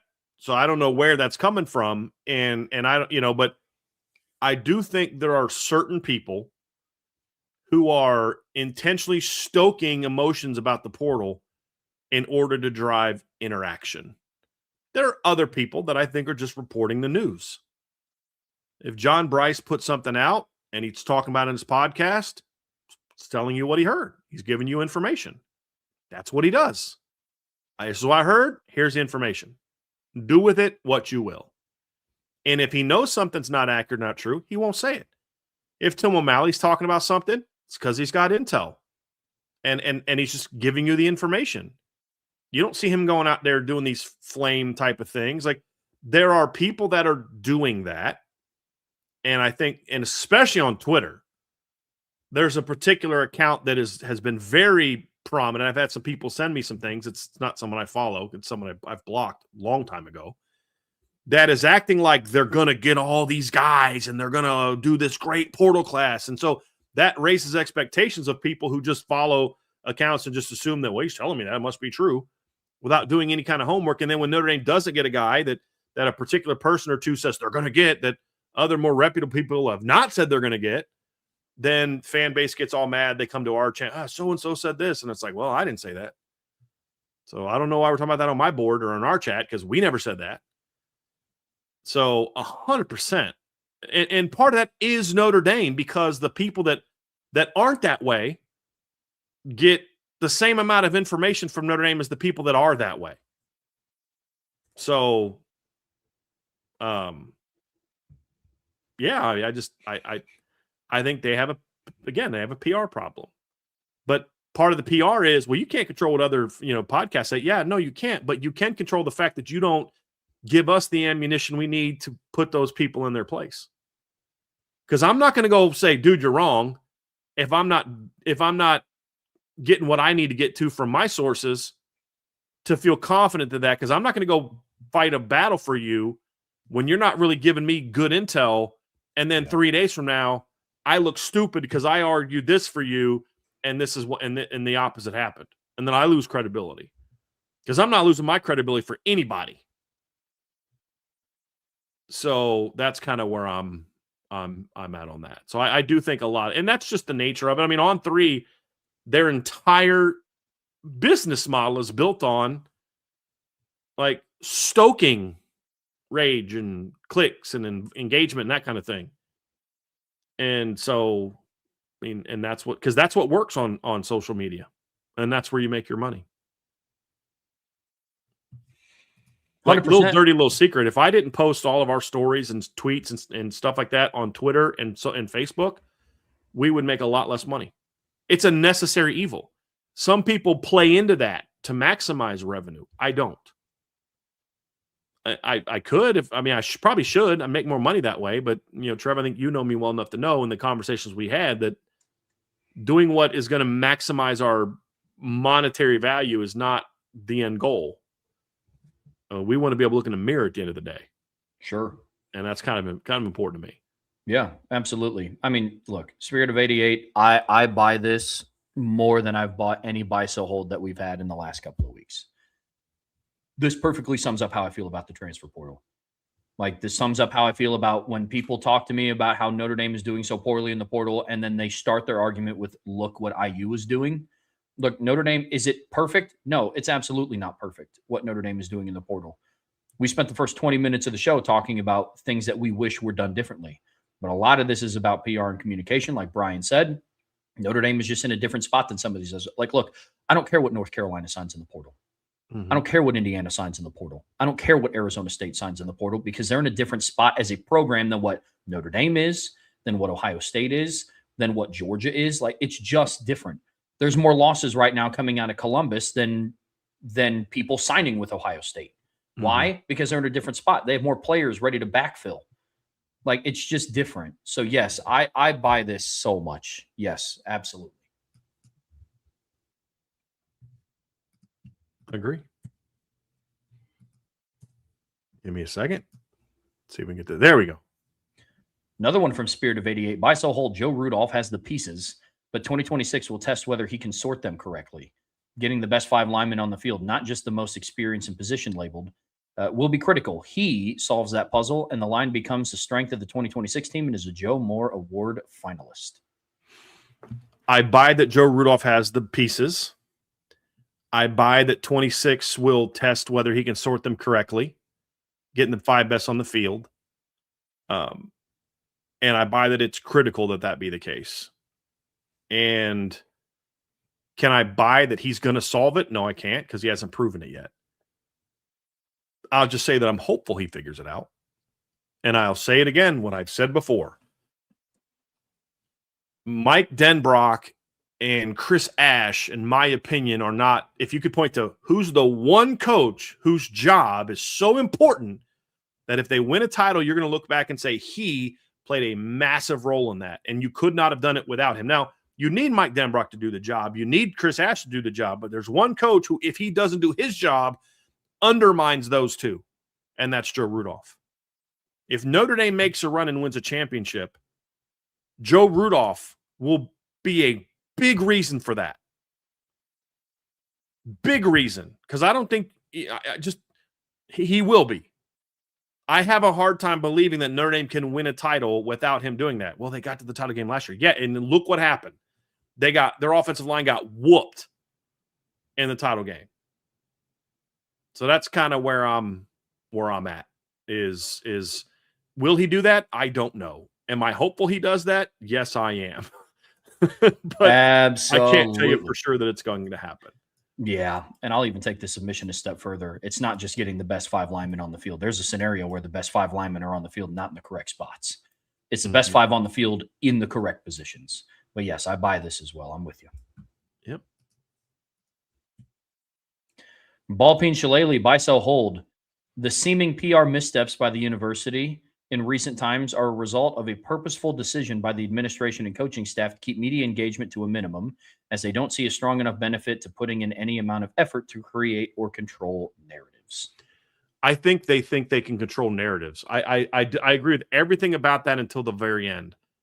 I think that they think there's a benefit to controlling narratives, but I think that they believe that just not saying anything is going to control a narrative. And they think that just righteous indignation about, well, those people said that, and I just can't believe that, is somehow controlling the narrative. You know, like the whole Kenny CJ thing. And, you know, stuff's out there, and then they respond to it, and like, well, that's not accurate, and all this other kind of stuff. And okay, I'll tell you, I'll put out there what people told me. But had you guys not been so secretive up till now, then this conversation wouldn't have been happening. If you guys give us more access, then this conversation won't be happening. You know, same thing with the portal. Like, I know what you guys are trying to do, but other schools know that you're looking at players. It's their agents are ultimately going to tell people. You can't control the narrative when it's involved other parties outside the program. You can't. So all you're doing is hurting yourself and us. Because we're your ultimate best conduit to the fan base. You aren't your own best conduit to the fan base. You're Here Come the Irish and stuff like that. That's only for people that are paying for the subscription to Peacock. Some people do, some people don't. But my whole thing is, why not both? Why not put out your own great content and have relationships with us? And now that sometimes that's going to come with people are going to be critical of decisions you make. That's part of the deal. Just like you're critical of your players. I just laugh when coaches get mad when we're critical of them. Like, have you never corrected a player? Have you never told a player he didn't play well and pointed out the mistakes he made in the game? Really? You can do that to your players, but I can't do that to you. You're infallible. You're beyond reproach. You can't be corrected or called out when the offense sucked. It's what, your player's fault? So I just look at it and say, I think that there is definitely an aura around Notre Dame where we just aren't that important in the process. I think there's some media folks who think they're more important than they are. like I don't view myself as like, if they would have just talked to me, I could have made sure they were in the playoffs. I don't think anything I said was going to have anything to do with whether or not they were in the playoffs or not. But what I could have done is basically rallied your fan base more to your side. Those type of things. You know what I mean? Like those are things that we could have maybe helped with. We could be presenting a more open and honest, hey guys, this is actually what's going on at the portal. Relax. You don't even have to tell us names, or tell us names, but then ask us not to say it. And there's only 4 people you could really talk to, and you'd have all this settled. But instead, we gotta chase down stuff from other people, and then it's not always as accurate. No, there's just no need for it. There's no need for the silence. Yeah, the biggest issue with Notre Dame's PR, in my opinion, I think there's a 2-leveled approach that you can take with PR, and it's one of 2 things. You can either be proactive or reactive. And the thing that bothers me about what Notre Dame has done, especially the last couple months, is they're neither. That's the issue. Like they weren't proactive in trying to get themselves into the playoffs outside of, Coach Freeman going on a couple of podcasts saying, I think we should be in, which clearly wasn't enough. And they weren't reactive to the stuff that the ACC was doing. They weren't proactive enough in getting out in front of Marcus Freeman and all these NFL discussions. And I guess you could say that they were reactive, I guess. They ignored it. They didn't care. Yeah. I mean, I as I said, I reached out to somebody about when the NFL Network, which has 5 million Twitter followers, put that out. So you have any desire to respond? Nope. And then a week goes by before we get the run it back 2026 tweet. That's been my biggest issue with Notre Dame's PR lately. It's neither reactive or proactive. It's non-existent, unfortunately. That's an issue. It is. Yep. And the fact that I say these things gets me in a lot of heat and is why I'm not really well liked by some people over there. I understand that. But I'll tell you this. I might be the only one that says it. I can promise you I'm not the only person in the media that thinks that. I'm just the only person who doesn't really care. I'm just going to be honest. I don't mean it disrespectfully. There's a lot of people in this department who I like. There's a lot of people who I like who aren't the ones making those decisions. They're having to carry out the decisions that are made by higher ups. Sure. They're like waitresses at a restaurant or a waiter at a restaurant, where they're bringing the food out to you. They're the ones you have to deal with. You don't get to go back and talk to the cook who brought you the undercooked steak or the overcooked steak. You know what I mean? Or the wrong, you know what I mean? But they've got to deal with it and they catch the heat. But it's not their ultimate decision. Some of this is, on them. But at the end of the day, this is something that I put on the doorstep of Pete Bavacqua and Marcus Freeman. Yeah. That's ultimately look. If Marcus Freeman wanted to have allow us to have more access to his program, he could make that happen right now. So could Pete Bavacqua. There are people carrying out ultimately his wishes, or they have a plan and he goes with it and accepts it, but he doesn't have to. So that's where I'm at. Another one from our guy, Ballpeen. Buy, sell, hold. The university could easily fix their PR problems if they wanted to. Oh, certainly. That goes back to what you just said. Yeah. Absolutely. And buy, sell, hold. These PR missteps will result in actual tangible negative consequences, i.e. negative recruiting, national narrative contributing to playoff decisions, etc. 100% agree. Look, the reason that Jack Swarbrick was so impactful is because people knew that Jack would act. He would do things to say, yeah, you don't want to mess with Notre Dame because Jack will do this, this, this, and this. I said this before. If all that we get from Notre Dame with the whole playoff snub and all that kind of stuff is a sit down with Jim Phillips where they just have an understanding and then come out of that and nothing changes, you've just emboldened people to say, well, we don't have to actually do right by Notre Dame because they won't do anything about it. They're not going to sue us. They're not going to try to undermine our league. They're not going to try to undermine the system. We just kind of slapped them around, and they just took it. They were mad about it. They said, how could you slap me? I can't believe you slapped me. Let me hold a press conference and tell them how mad I am that you slapped me. What'd you do about it? Well, I held a press conference to tell everybody I was mad about how they slapped me. And then, I mean, I needed to do something after that? It can't be that. No, I'm not saying Notre Dame's not doing something. And I don't think they need to broadcast what they're doing until it's done. You know what I mean? Like, the military doesn't say, hey, listen, by the way, in 3 days, we're going to execute this daring raid where we're going to go, arrest a criminal who's, doing this, and this, starving people, killing people, doing all this, just to let you know that's what we're going to do. I don't need to know that they're planning that. I just need to know that you did it and it worked and the good guys won. You know what I'm saying? Like, I don't need to know all the details. I just need to know that at the end of the day, there's something more than just a strongly worded letter, basically. You know what I'm saying?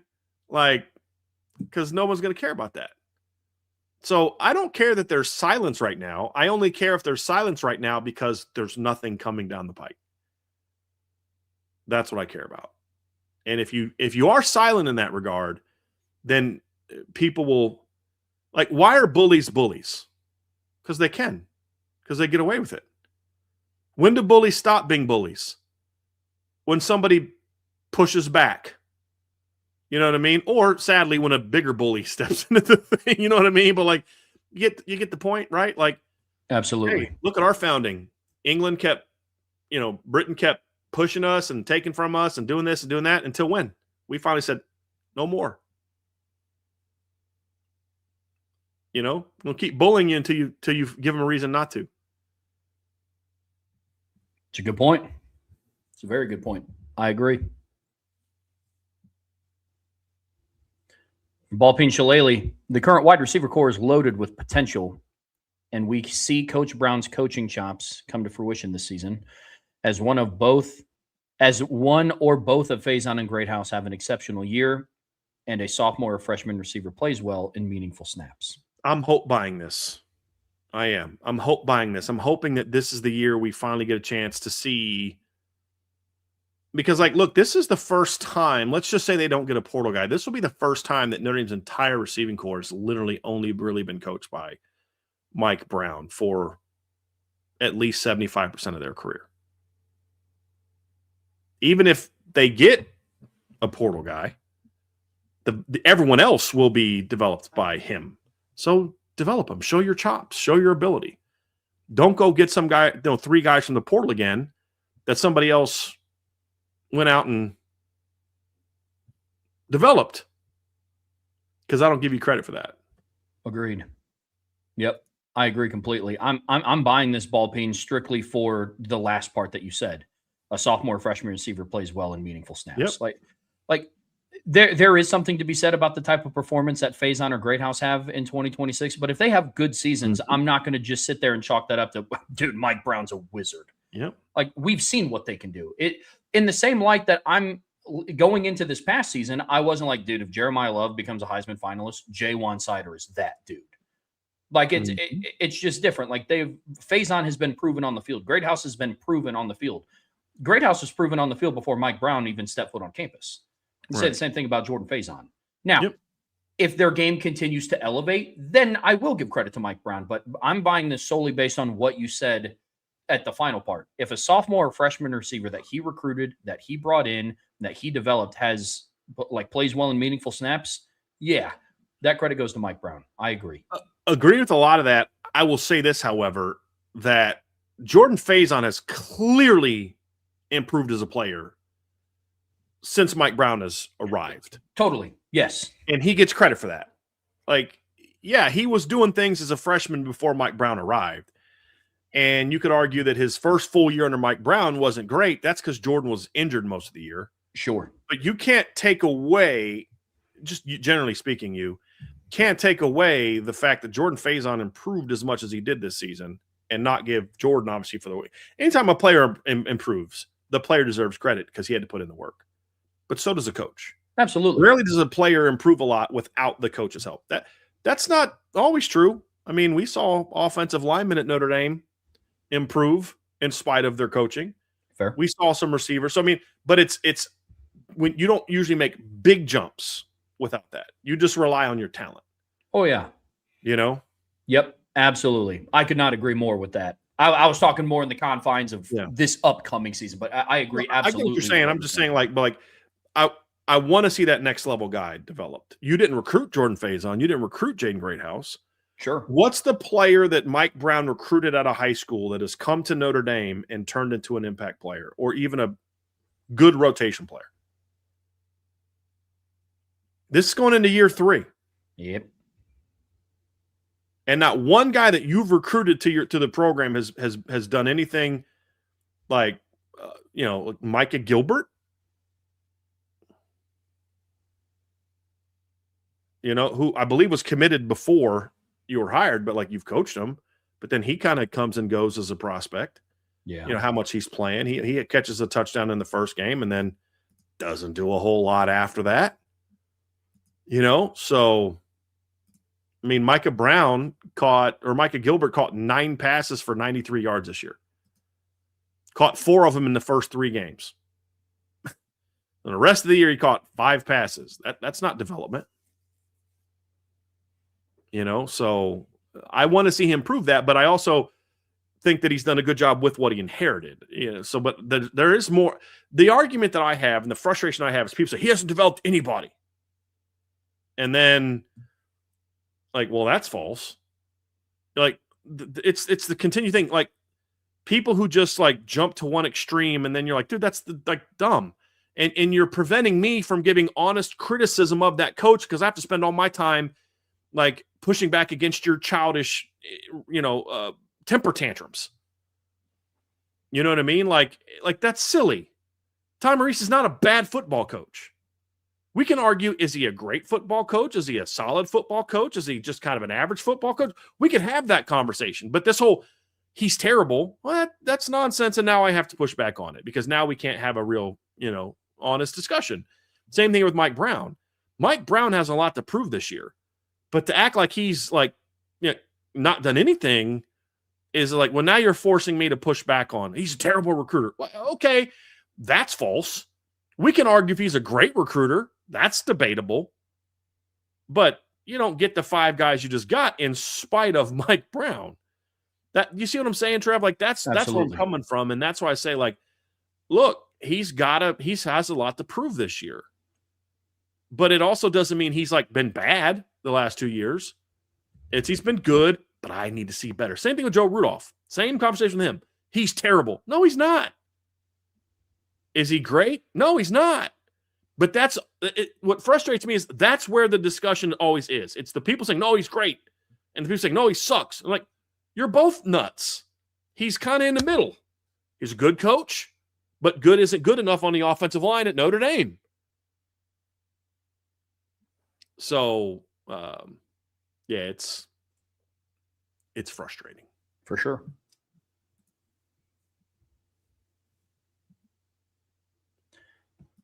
Getting into part 2 of the Irish Breakdown podcast brought to you by our friends over at FanDuel. It's buy, sell, hold Wednesdays in the offseason. And getting us kicked off in part 2 with their submission is Slide Wilson. So buy, sell, hold. IU will remain a strong program post-Signetti and will become a top 15 recruiting program consistently, challenging Notre Dame for state dominance. Sell. Curt Signetti is the reason Indiana's good right now. I sell this one. It's like when Duke was good under Steve Spurrier, he left and then they weren't good again for 30 years. That's kind of where I'm at. How good South Carolina been since Steve Spurrier was there? You know what I mean? Not great. Somebody pointed this out one time and I looked it up and I was like, wow, that person's like really spot on. But go look at Florida's record throughout their entire history outside of the Steve Spurrier, Urban Meyer era. And they are a very mediocre to not very good football program.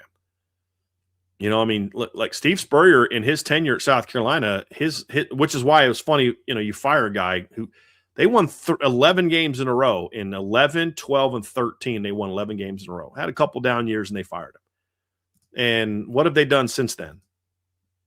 They hired Will Muschamp. He went 5-6-7, 9-4, 7-6, 4-8, 2-5. Then he got fired. Then they hired Shane Beamer. He comes in and he's okay. Goes 7-6 in his first year. They went 8-5, 5-7, 9-4, now 4-8. And like, that's what you fired Steve Spurrier for, huh? So you could be sometimes you're okay, sometimes you suck team, right? Like, not every program can be Alabama. Not every program can be Florida. Sometimes you need that kind of coach to be that kind of program. And when that coach isn't there anymore, you kind of go back to what you were before, because you can't replicate that. You can't replicate what he did. Some teams, it doesn't matter who your coach is, you're going to be pretty good. Ohio State's kind of that way. But no, I don't think post-Signetti that Indiana will continue its dominance, and I don't think they will challenge Notre Dame for state dominance. Agreed. So they still got to win one more game before they can even match what Notre Dame did last year. And as good as they are this year, I will say they have played. It's like the argument with Ohio State. I think Ohio State was better than Notre Dame this year. We don't know that for a fact because they never played. What I do know is Ohio State's beat Notre Dame 3 straight times under Marcus Freeman and Ryan Day. So I can't tell you that Notre Dame's a better they're not a better program right now than Ohio State. No matter what I think of what might have happened this year, all I know is in the last 2 years, Notre Dame played for a title. Indiana has not yet. Now, if Indiana wins the title, you could have that conversation. But even if they lose the title game, it's a great story. It doesn't mean that they're a better program than Notre Dame, because Notre Dame did that last year. And Notre Dame and Indiana have played, and Notre Dame have won. But if they win their next 2 games, then I think you could say they're challenging Notre Dame for state dominance. Absolutely. Like, I don't know how you can deny that. But I don't think that continues post Curt Signetti. No, I don't either. I mean, Alabama's not been the same since Saban left. And that's Alabama. I mean, that's also a healthy conversation to have. What was Alabama before Nick Saban got there too? Yeah, 100%. The SEC doesn't run through Tuscaloosa anymore. No, as much as we want to believe. Mike Bowes and Mike Shula were not exactly setting the table for Nick Saban to come, right. dominate. Right. Yep, I'm with you. I'm selling that one as well. And by so hold, having freshmen play significantly is becoming more and more important. Notre Dame will stay a high-level recruiting program post Marcus Freeman due to that focus. I got to hold that. I can't pop. Indiana won't be a great program after Signetti leaves. Notre Dame can be. It just depends on who you hire. Mm-hmm.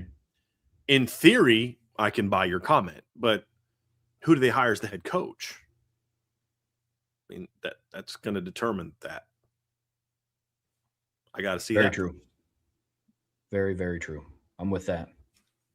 But I do believe the first part, that having freshmen play significantly, is becoming more and more important. And everybody's like, well, your receivers are too young. You got to go out and get a portal guy. Well, first of all, you have 2 seniors that have played in the national title game and have had impactful playoff performances.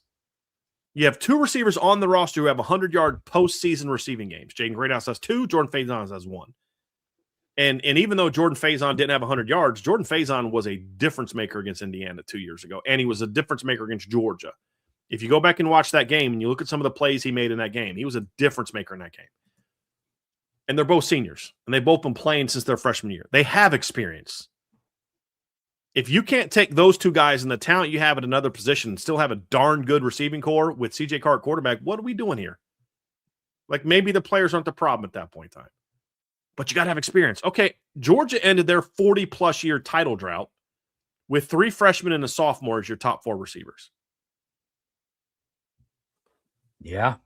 There's not one. It's like somebody's, Notre Dame's got to get bigger on the D-line. You can't be a great defense. I'm like, okay, first of all, they've been a great defense with these linemen. And number 2, go look at Indiana's roster. And they've got 1 regular in their front 4. 2 deep, there's 1 guy over 300 pounds, actually at 300 pounds, and he's 6 feet tall. Their 2 ends are 6'1", 260, 270. They got 285, 290-pound guys at D tackle. It's not about the size you have. It's about how you use them. That big kid from Arkansas that's 380 pounds, everybody wants him in the portal. Notre Dame, their small line, pushed him around the entire game. Alabama's got a massive offensive line. They're soft. It's about how you use them. Now, would I like to have a bigger line if you can? Yeah, I think you always want to be bigger and stronger and faster in football. My pushback is, it's not, if you don't have that, you can't be great. You can't be a champion. That's my pushback. There's different ways to be successful and win. And you have to take the talent you have and make sure you're playing to a system that fits them. That's the key. Yeah, 100%. I mean, some of Notre Dame's best linemen in the trenches historically over the last 2 decades weren't physically imposing guys. Like Zach Martin wasn't 6'7", 335. Sheldon Day wasn't 6'6", 330. I mean, it's different. I'm with you completely. Florida had a defensive lineman that was 420 pounds and they went 8-5. It's not all just about just if you have big guys, you're just going to win. It's like Now, if you have bigger guys and they're great players and you coach them well, yeah, you have a better shot at being good. Yeah, but it's this. This is the only way. This is what's holding them back. I would also argue that's less true on the defensive line than it is the offensive line. I do think there's a level of size needed on the offensive line to run the system Notre Dame is running. But there's plenty of offensive systems where you don't need to be massive to be effective. It's got to play to that system. That's the key. Another one from Slide Wilson. Buy, sell, hold. Kenny Minchey supposedly being promised the #1 job at Kentucky. Found this other post on the board. The close quarterback battle in CJ's season performance is the catalyst for that promise due to his lack of experience. I'm not sure I kind of understand the last part. Kenny needs to have assurances where he's going to go. I've said this before, Trev. I'm all for competition, but the closer you get to your career being over, the more I understand players wanting to make sure that they're going to have that really nice opportunity to come in there and be the guy. And that doesn't mean Kenny's going to go in there like, I'm the guy. I'm just going to relax and hang out, and I don't have to work hard now because I've been promised the #1 job. No, it's like, look, man, if I'm going to come there, I need to know that you're going to build around me. Quarterback needs to know that. And that's a very important part of this for me. Yeah. Is you've got to make sure that you're not going to go there and then in a week later they're going to go sign another quarterback and now you're back to where you were last year. I have no problem with that. 100%. Especially quarterback, because you don't play multiple quarterbacks. Like I don't need to, you promise a defensive end he'll start fine. Start him, let him play the first series, then put him on the bench the rest of the game and honor your word. You know what I mean? But if I'm Kenny, I'm going to make sure that I'm getting told the absolute truth and that I'm going to be that the coach is bought into me and is going to support me and say, well, we're going to go get this other quarterback. Okay, who is it? I'm going to want to know who it is. Oh, you're going to get Sam Leavitt? All right, pass. Does that mean Kenny's afraid of competing? No, Kenny would have never picked Notre Dame in the first place if he was afraid of competing. Remember, Kenny Minchey committed to Notre Dame after CJ Carr committed to Notre Dame. Yes, he was a year older, but he didn't commit till November. CJ had committed that July or June. He's not afraid of competition. I've only got 2 years left. I got to make sure that I'm going to get that opportunity to show what I can do. And I want to go somewhere where they believe in me. Yeah. And I think Kenny was looking for that, and Kenny should have looked for that. He'd have been a fool not to look for that. Now it's up to you to do the work to make sure that you maintain what we're building around you. And that's going to be the key. Agreed. Dirtbag Jake 13, buy, sell, hold. Although Portal has been less than ideal, we should be thankful for the players we have retained and realize we're a high school driven program, not Portal. Sell, because again, this is Notre Dame. You don't have to have either or. You should dominate on the high school recruiting and you should dominate in the portal. And now dominating the portal may only mean you bring in 3 guys, but you better get the best 3 guys that you can possibly get at those 3 positions. Notre Dame is never going to need to – Notre Dame better not ever bring in a portal class under Marcus Freeman that's anywhere close to as big as what Indiana's had to bring in under Cignetti, because he doesn't need to. Kurt Cignetti needed to do that. Like I laugh when people get mad at Kurt Cignetti for, well, he had to do this with portal players. I'm like, yeah, exactly. Because he took over a team whose roster was terrible. What'd you expect him to do? Well, I know the roster's terrible, but I'm not going to take advantage of the rules that exist because people might be mad at me on social media. No, I'm going to take advantage of the rules, recruit my tail off, build a culture, bring in talented players from G5 and Power 4, and we're going to go be really flipping good. Well, I mean, he needed this. Guys, he came from freaking James Madison. He brought a bunch of players with him from James Madison. Do you know how impressive that is? You know what I mean? Like, that's the system. That's what he needed to do. Notre Dame does not need to do that.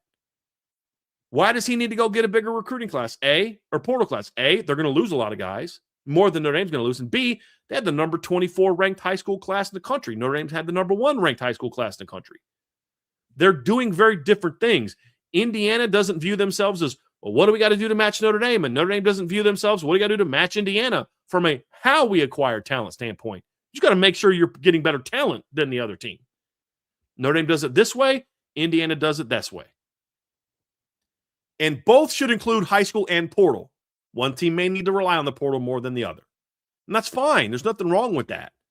Notre Dame doesn't have to be a high school only driven program. They need to be a high school driven program. No question. But, you know, you got to, keep those guys, but you also need to supplement them through the portal. They had a lot of homegrown players in the 24 team. A lot of homegrown players. But they don't play for the title if they don't go get Riley Leonard. If they don't go get Jordan Clark. If they don't go get Bo Collins. If they don't go get Jaden Harrison as a returner, I guess you could say maybe. I still say, why not have Jadarian Price as your kick returner, but whatevs. You know, I don't know that you're a championship team if you don't go get even you could look at Rod Hurd, the important role he played as a rotation guy. Yeah. You know, like, are they even 10-2 this year if they don't go get Jared Dawson? And Devon, I mean, look what happened in the 2 games where Devontae Smith was banged up and didn't play a whole lot. The first 2 games of the year. You know what I'm saying? Like, you have to be willing to do both. But one may be more more important than others in certain areas. For Notre Dame, it's high school, but I don't need to be thankful for the players they retain because that's your job. Like, I'm not like, what do you want, a cookie for doing your job? You should retain your players. You should be a high school driven team, but I'm not also going to accept less than ideal portal results because you're Notre Dame. And just because high school is number 1 doesn't mean that this one also isn't important. You're Notre Dame. You should be great at both. Yeah, I'm selling this. Absolutely. This is the mindset that got Clemson killed. Like the whole, it's like, yeah, we might not be doing well in the portal, but we love our guys and we're going to build this way. And it's like, hey, refusing to change with the times. And I'm not saying that Notre Dame has refused to change with the times for the reasons that Brian laid out. They went and got Riley Leonard. They got Bo Collins. They got Jared Dawson. They got Devontae Smith. They got Rod Hurd. They got all these different guys. And they've been contributing. Like the performance that Jalen Stroman had on senior day was enough to sell it for me why he should have came to South Bend, as it was when we talked about it at the time that it happened. But this mindset, and Dirtbag Jake, I'm not saying that this is your mindset. I understand that this is a submission. Just this mindset in general is what, like, this in words is what it means when coaches like won't change with the times. That's what this means. So that's where I'm at. I'm selling this one too. Another one from Dirtbag Jake, buy, sell, hold. There always seems to be one thing with Notre Dame that holds them back from their full potential.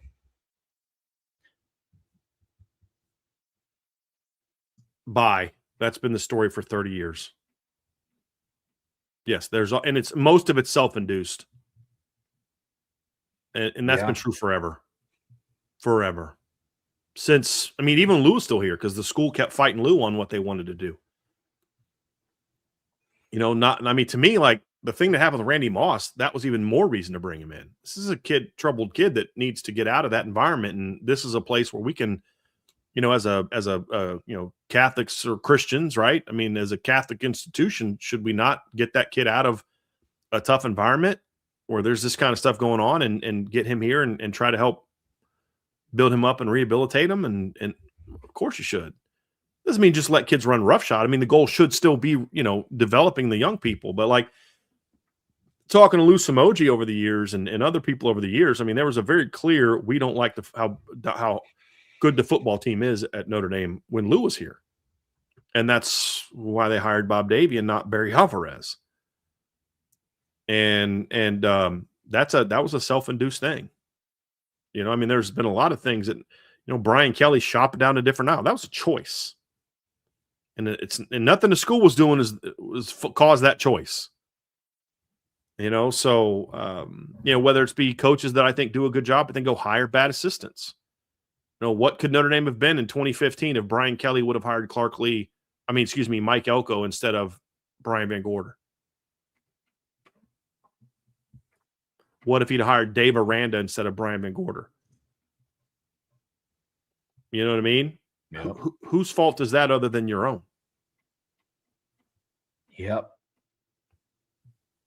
By and large, for the majority of my life, actually, really all of my lifetime as a fan, every year that Notre Dame had a team that was capable, there was always just one thing. Mm-hmm. Always something. Yeah, I'm with you.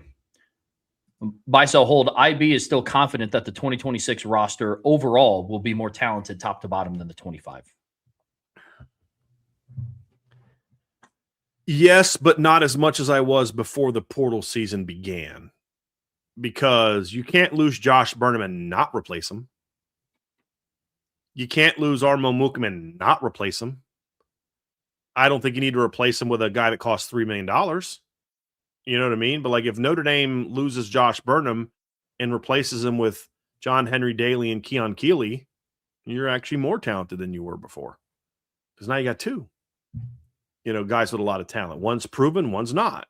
You know, if you lose Armel Mukum and Donovan Heinisch and you replace them with Xavier Gilliam and Francis Brewu, then yeah, I'm confident you're going to be as talented. Because maybe they're not as talented as Jared Dawson was, but combined with all the other guys around them being older and more talented, then yes, you'll be more talented. It all comes down to I need to see who they add in the portal. And if they just have a good, like Trev, you and I never said they better knock it completely out of the park, or this team in the portal, or this team's not going to be able to win a championship. No, we just have to have a good, solid portal season. Do that, and this team's got a chance to be pretty darn good as long as you make sure that some coaching situations are rocking and rolling. Like I'm a lot more confident in the, you know, in you know, you got a D-line coach coming in who's outstanding. You know, Al Washington's now going to be coaching linebackers. As of right now, as far as we know, Mike Mickens is coming back. You know, I mean, there's a lot to be excited about with this football team, as long as they can tweak some things in a good direction and just have a good, solid portal class. We never said this portal class was going to make or break the 2026 season in regard to they can't be good without it.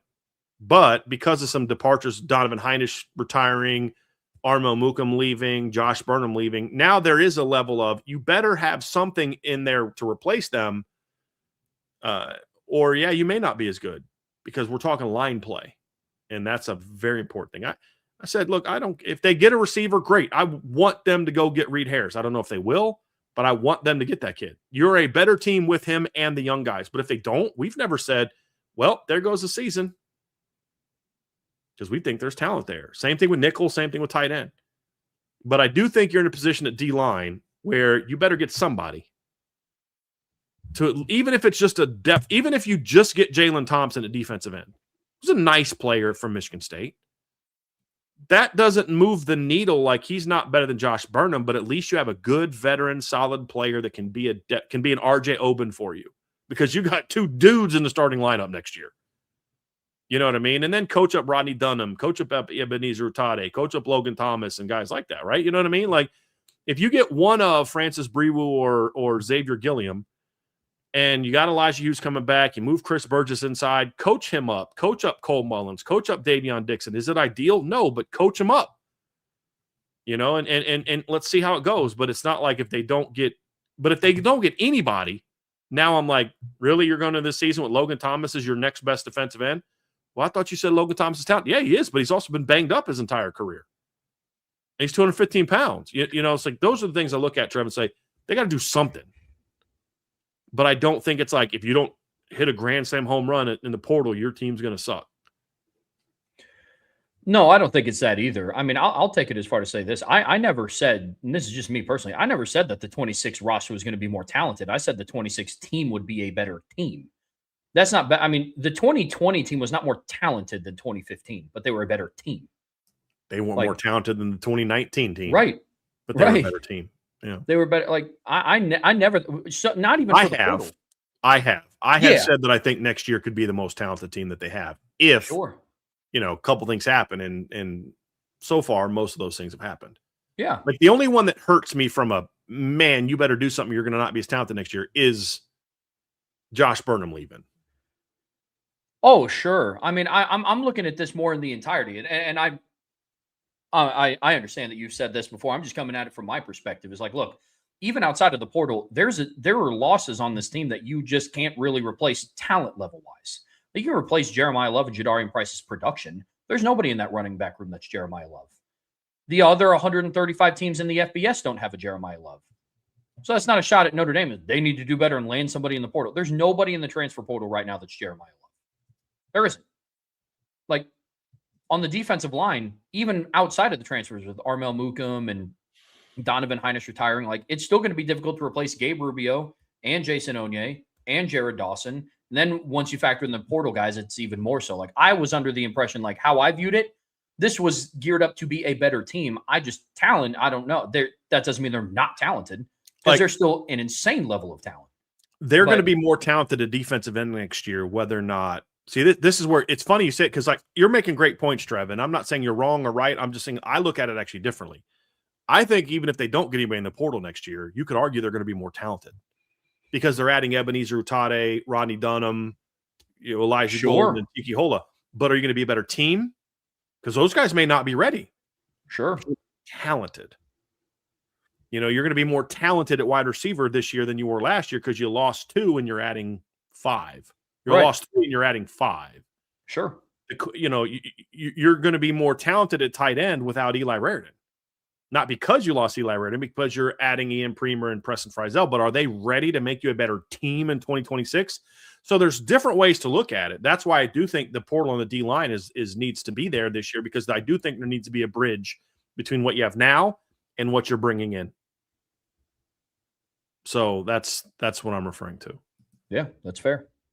Yeah, that's absolutely fair. It's interesting that there's definitely different ways to look, because I definitely don't think that you're wrong.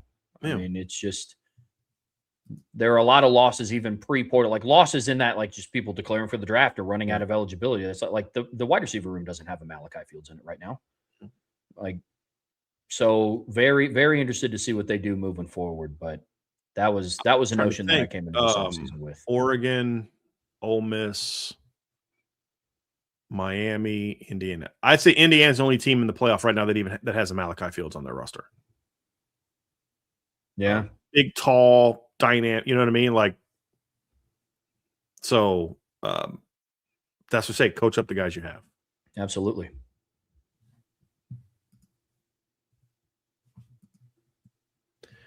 Give me a second. There we go. It's been a little tricky today, but it's going. It's going. Buy, sell, hold from BC from BV. Cole Mullins and Micah Gilbert will be breakout players. I got to hold on both of those simply because they're both injury. They've been banged up a lot. I'll say this. They're both capable of being breakout players. No doubt. They both have the talent to be breakout players. They're both going to be juniors this year. What they both have to show to me is that they can stay healthy for an entire season. And even an off season, because what hurt Micah Gilbert is he got hurt in the first day of spring practice. And that limited his development, so I need to see that they can be healthy for an off season. They're 2 guys that I'm expecting a lot from. Like, they're very important guys. When we actually start diving into the 26 team, which will start honestly after the portal closes, we'll have a much better idea of who the team is going to be, who's on the team, who's the roster. And I promise you, in our previews leading up to spring and leading up to 2027 or 26 season, that these guys are going to be guys we talk about a lot. So let's let the process play out, and we'll kind of see where they end up. Yeah, I think that's very fair. I'm with you. From Adam G, 1274, buy, sell, hold. Notre Dame will have one of Cam Williams or Caden Finley play over half the snaps on offense. As of right now, I'll buy that. Because basically, if Notre Dame averages, what was Notre Dame's average this year for plays per game, Trev? Wasn't it 60 something? Let me see. Notre Dame. They ran 752 plays this year. Divided by 12, they ran 62.7 plays per game. So basically, that guy's only got to play 32 snaps a game to be on there for half the game. Yeah, I'll say one of them will be there. Maybe it's not from day one, but they'll get there. Yeah, I'll buy that. Because as of right now, they're not going to get a portal guy that's going to be better than those two as of right now. Like I said last night, Notre Dame's recruiting Reed Harris, but until he commits to coming to campus, then I don't know that they're going to get him. I've had people tell me that there's people that think they've got a shot, but all that I've heard right now about Reed Harris is Arizona State. That's literally all I've heard about him. So as of right now, yeah, I think that's the case. And I know there's people in Notre Dame that absolutely think Caden Finley is going to be able to help them as a freshman. And I'm one of those people also. This one I'm torn on because based on the layout of the roster and what's happened in the portal so far, they should. But over half, like that means they're playing probably 400 snaps in a season, 384 if you split it evenly. Like that's half. Cam Williams would probably be the more likely one. Like I agree, like Caden Finley I think is absolutely going to contribute, but over half, that's a little steep for me. I'm going to sell it. Like it's less than 400. I would say one of them will be there. Buy, sell, hold. Javen Osborne or Jonas Walton will have a similar role to Aeneas Williams his freshman year, and we'll see the field this year. I'm going to buy that they're going to see the field this year. I'm going to sell that they're going to have the role that Aeneas Williams has because there's no evidence that I have that Jaywan Sider has any interest in developing that role. It's not a criticism. That's just an observation. I'm not going to I've long since given up predicting that coaches are going to do things they've never done before. Yeah. You know what I mean? So if he does it, great. I mean, look, and that's, again, it's not a criticism because as we said during the season, would I have used Aeneas Williams more? Yeah, he probably would have been my goal line back. But I'm sorry, the way that Jadarian Price and Jeremiah Love were playing this year, I love Aeneas. I'm not taking those guys off the field on third down.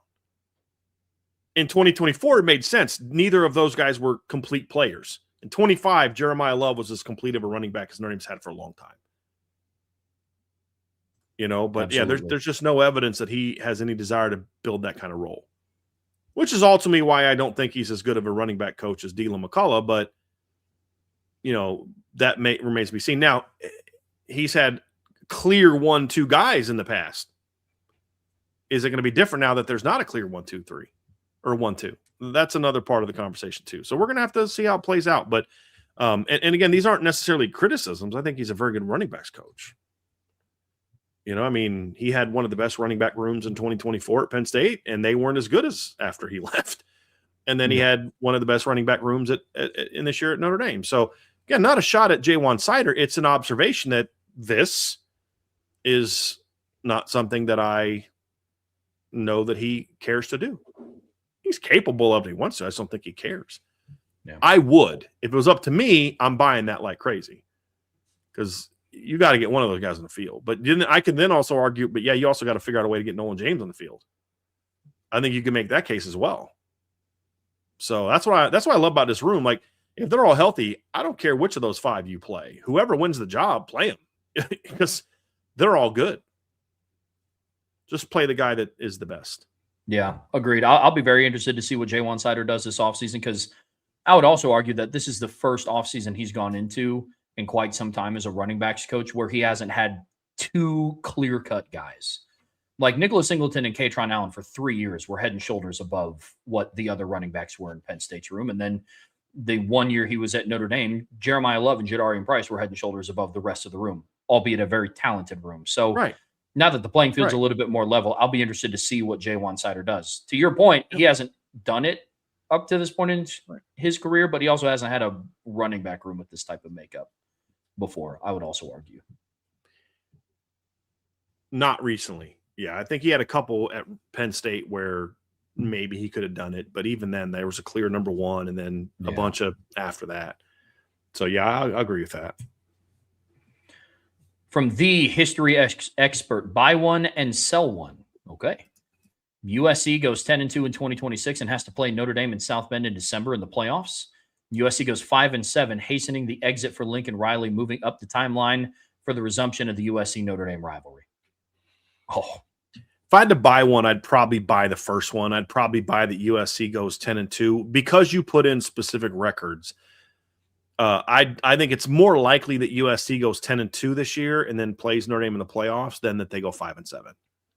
I mean, their schedule's tough, Trev, but losing 7 games, they've got a lot of talent coming. No, they lose some guys, but they've got a lot of talent coming back. They're going to lose, Mekhi Lemon, but they just landed Terrell Anderson out of the portal, who's a heck of a player. They got a really good recruiting class coming in the high school level. I think they'll be better than 5-7. Now, is there a scenario, if you'd have given me a buy, so hold, and the third option is USC finishes 8-4 or 7-5, and then gave me the moving up the timeline, then I'd buy that.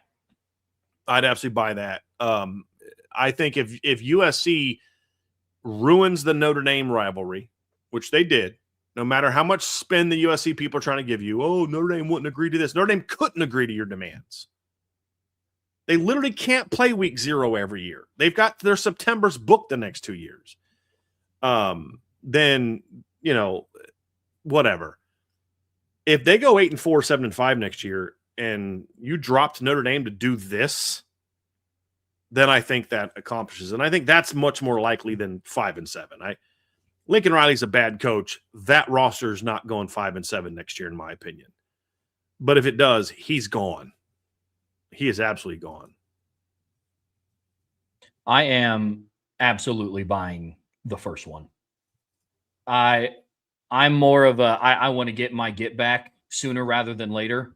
And for them to throw a whole hissy fit about how they don't want to play Notre Dame at the end of the season when it's cold for them, the season after they throw that hissy fit and cancel the rivalry, to then the next year have to come up to South Bend in December and play in a playoff game. Mm-hmm. Yeah, give me all of that. I'll say this. Yep. And this is, I have nothing to base this on. This is just a gut feeling. But I'm willing to bet you that USC next year, there's teams that the media always latches onto in the preseason. I think USC in the Big Ten is going to be one of them. Like, it would not surprise me in the slightest if in the preseason next year on FanDuel, USC is one of the top 4 teams projected to win the Big Ten.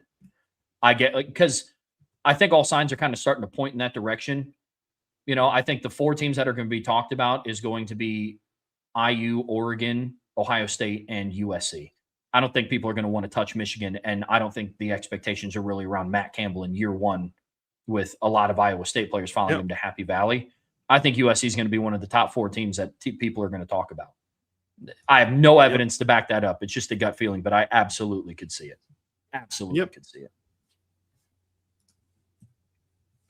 From ND for Life, buy, sell, hold. Most of the Notre Dame fans' overreactions to everything can be calmed by just doing a little credible research and not listening to pundits who are only here for clicks and likes. Give time to let things play out before jumping out the window. In my opinion, the same ones crying now will be the first ones laughing later at other teams going through the same thing. I buy that. I just want to make sure that we're clear that I don't believe every non-Irish Breakdown podcast is doing nothing but doing things for clicks and likes. I don't believe that to be true. I don't listen to other shows, but I know people that do those shows, and that's not who they are.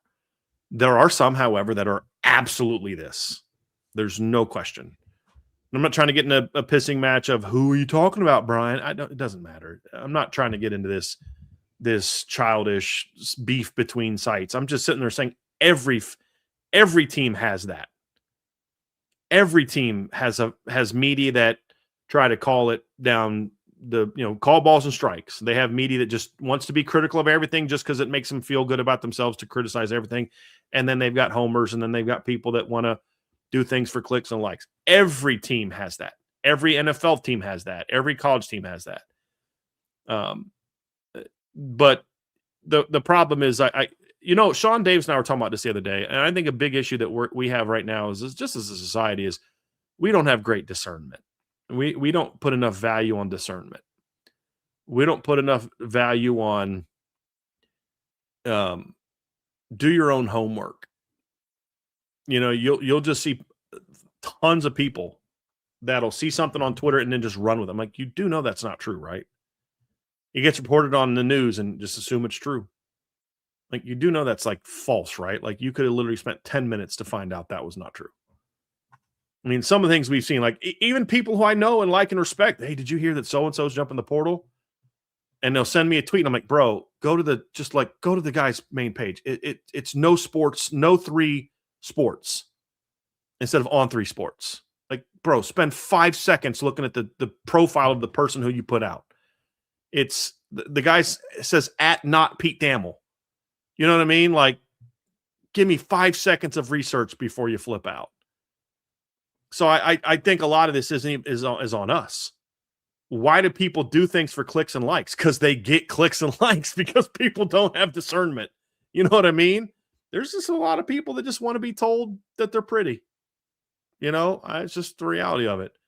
257 Sports. I've seen that before. I've seen 274 Sports. I've gotten sent tweets of people, hey, is this true? And I look at the first thing I ever do when I get sent a tweet is I look at the profile of the person who tweeted it. 100%. And bro, it's 274 Sports. So I'm going to go out on a limb and say this isn't actual facts. You know what I mean? And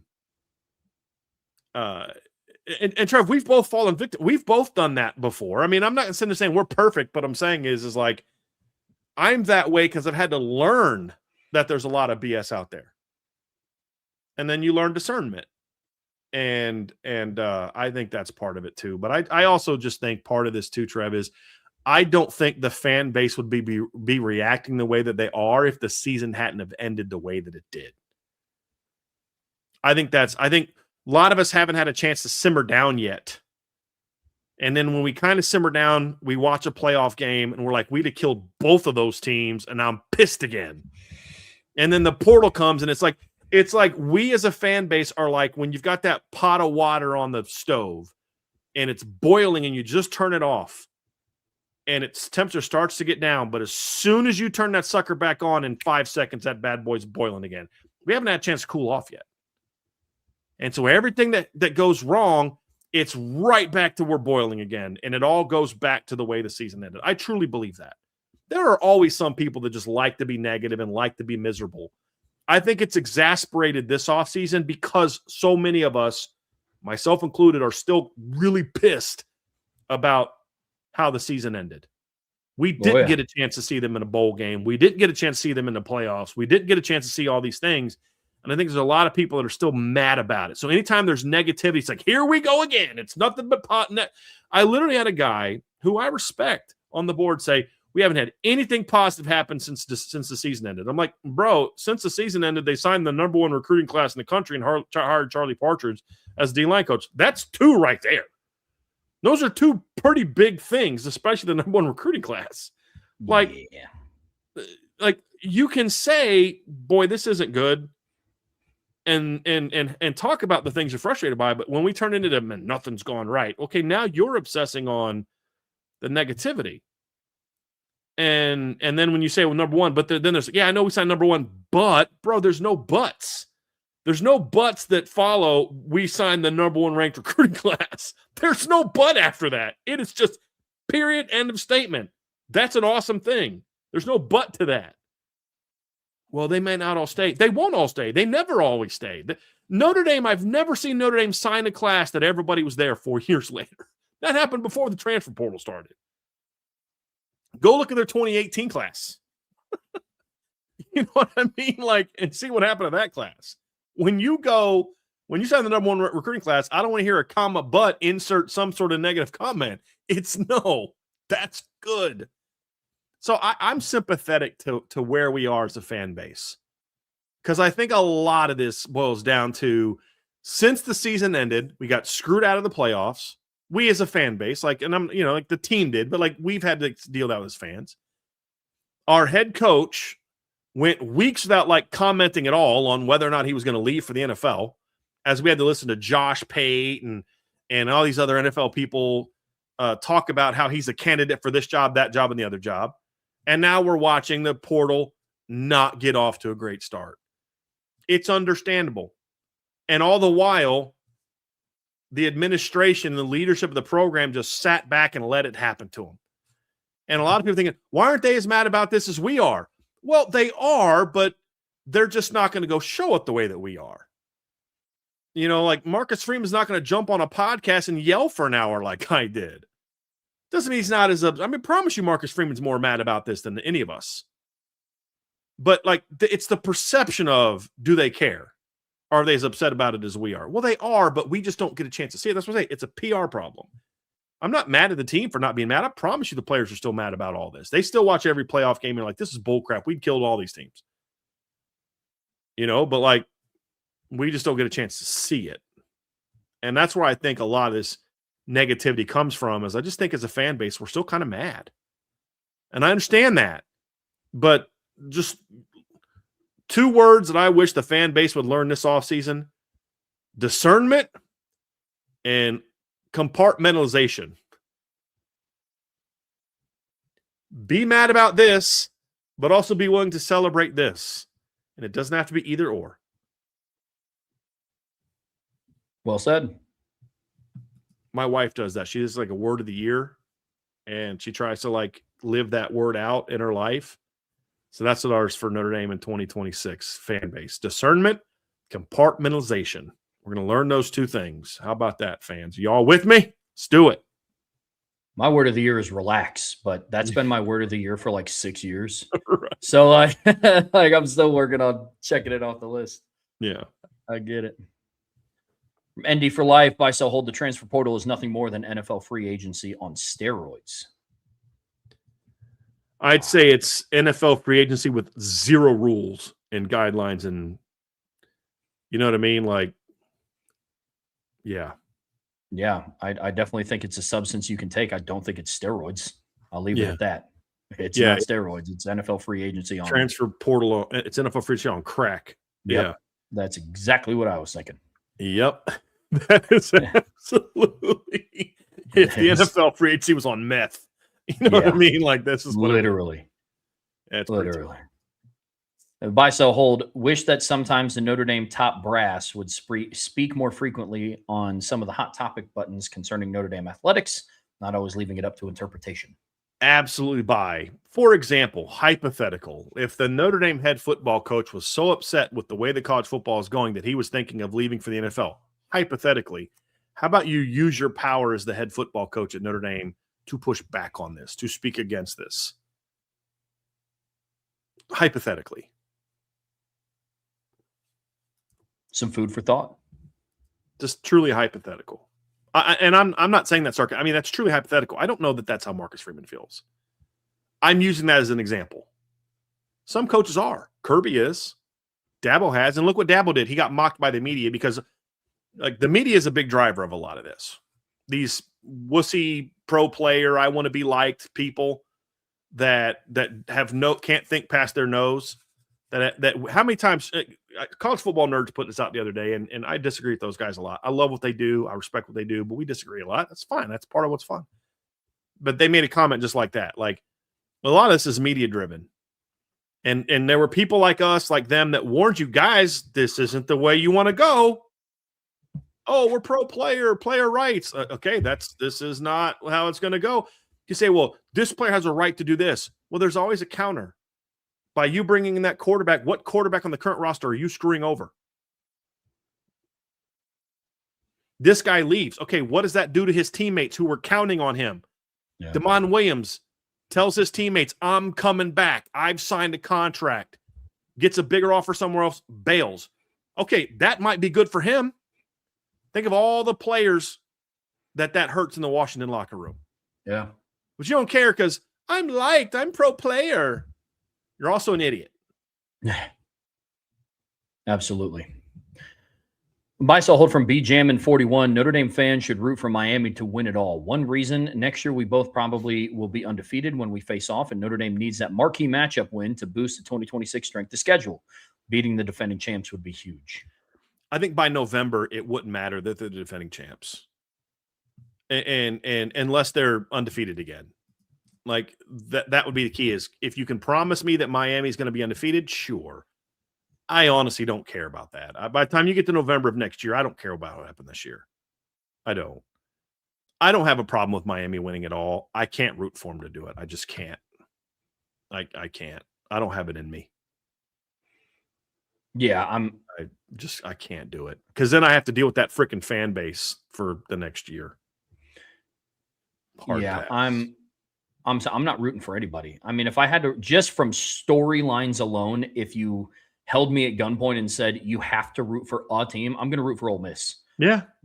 Like, you lose your head coach, you have a quarterback that came up from the D2 level. Everybody told him he wasn't good enough to play at this level. You're in the college football playoff semifinals. Yeah, I'm absolutely rooting for that. But Yeah. I am not rooting for Miami because, to your point, Brian, like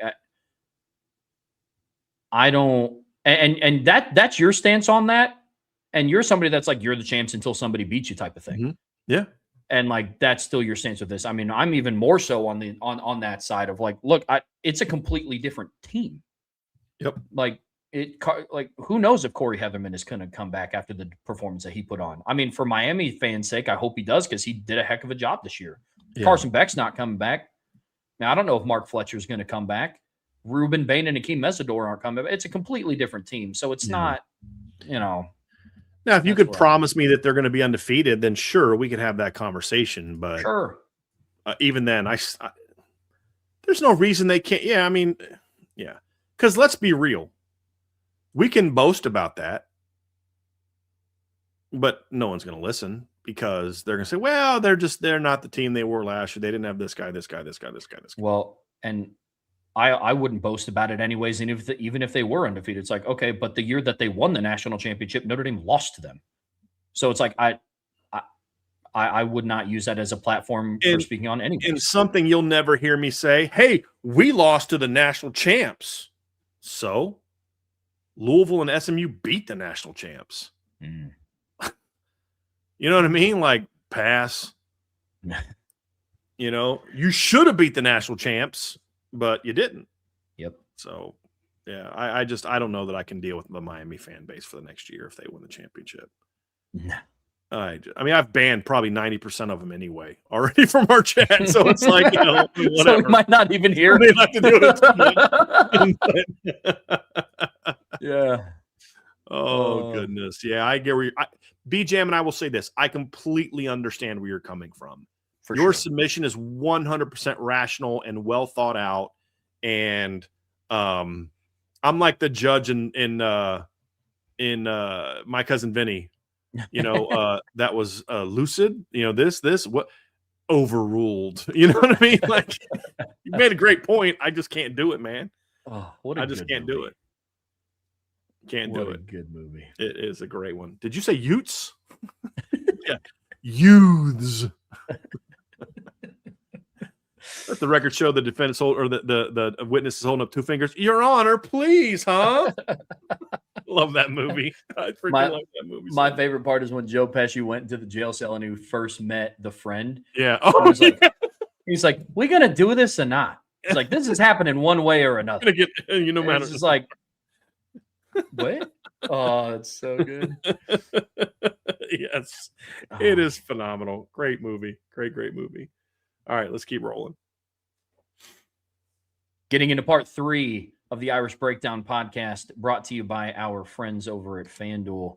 It's buy, sell, hold today, and B-Jammin is getting us kicked off in part 3 of buy, sell, hold.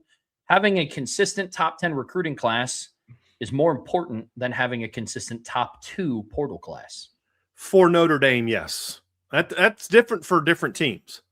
Last year, all the portal teams struggled. This year, all the teams in the top 4, I believe over half their starters are from the portal. It depends on the team. I think Oregon actually is the only one that's under, correct?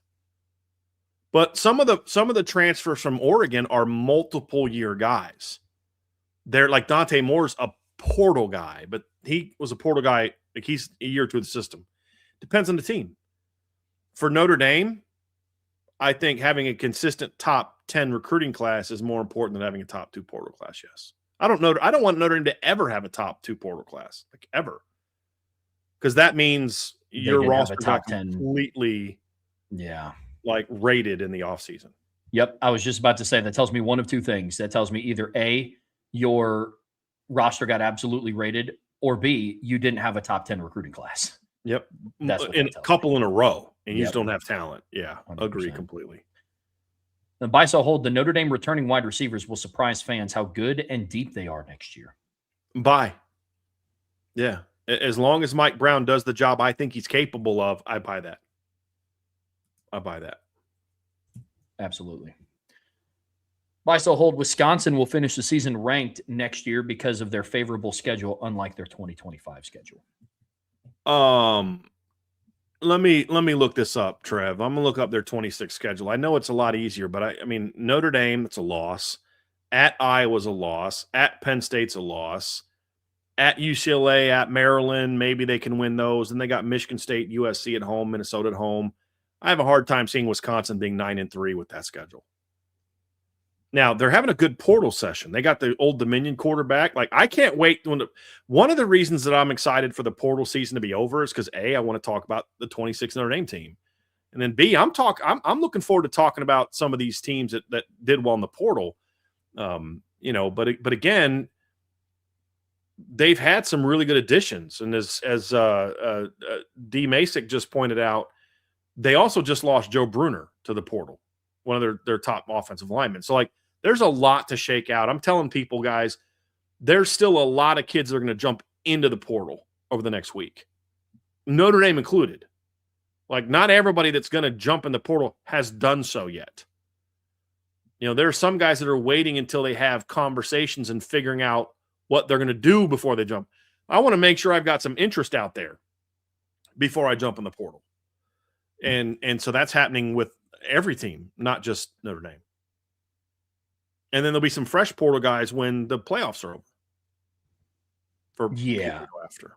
Yeah, I'm very much a show me guy. I mean, for Wisconsin to go back-to-back years not being bowl eligible to finish ranked, you need a lot more than a favorable schedule. So I'm selling that one. Because even this year's roster does not go 500 against that schedule.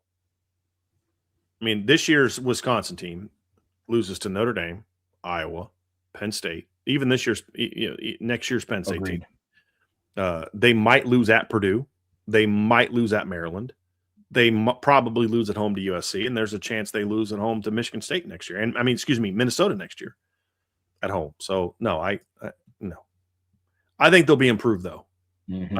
I do think Wisconsin will be improved. They played their best football in 2 years in November. Yeah, absolutely. Like, they finished, even some of their losses were like, dude, that's a good loss. Yeah, to Oregon. They were far more competitive against Oregon each of the last 2 years than Texas Tech was. Facts. So, and then they lost to Indiana 31-7, but that game was like 10-7 at halftime. Like, they battled Indiana. Beat Washington at home, beat Illinois at home. I mean, in November, let's look at the last 5 games, because the game against Oregon was the last week of October. But let's look at their last 5 games. They lost to Oregon by 14 in a competitive football game. They beat Washington. They lost to Indiana by 24 in a game that was 10-7 at halftime. They battled, and that was one of Indiana's closest wins of the year. Not the closest, obviously. They had the Penn State win and the Iowa win and the Oregon win. But, like, that was one of the 5 or 6 closest wins they had, I believe. And then they beat Illinois by 17 and then lost by 10 at Minnesota, a Minnesota team that won 8 games in another competitive football game. Now, they still, down the stretch, Trev, went 2-3. Their best football in 2 years resulted in 2-3. But they were definitely playing better football. Yeah. Absolutely.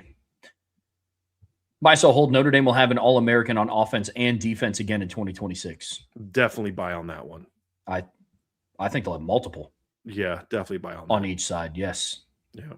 And we'll have shows looking at, potential All-Americans a week close to the season, but yes. I think they'll have I think if you said Notre Dame will have an All-American offensive lineman and defensive lineman in 2026, I'd have said buy. Mm-hmm.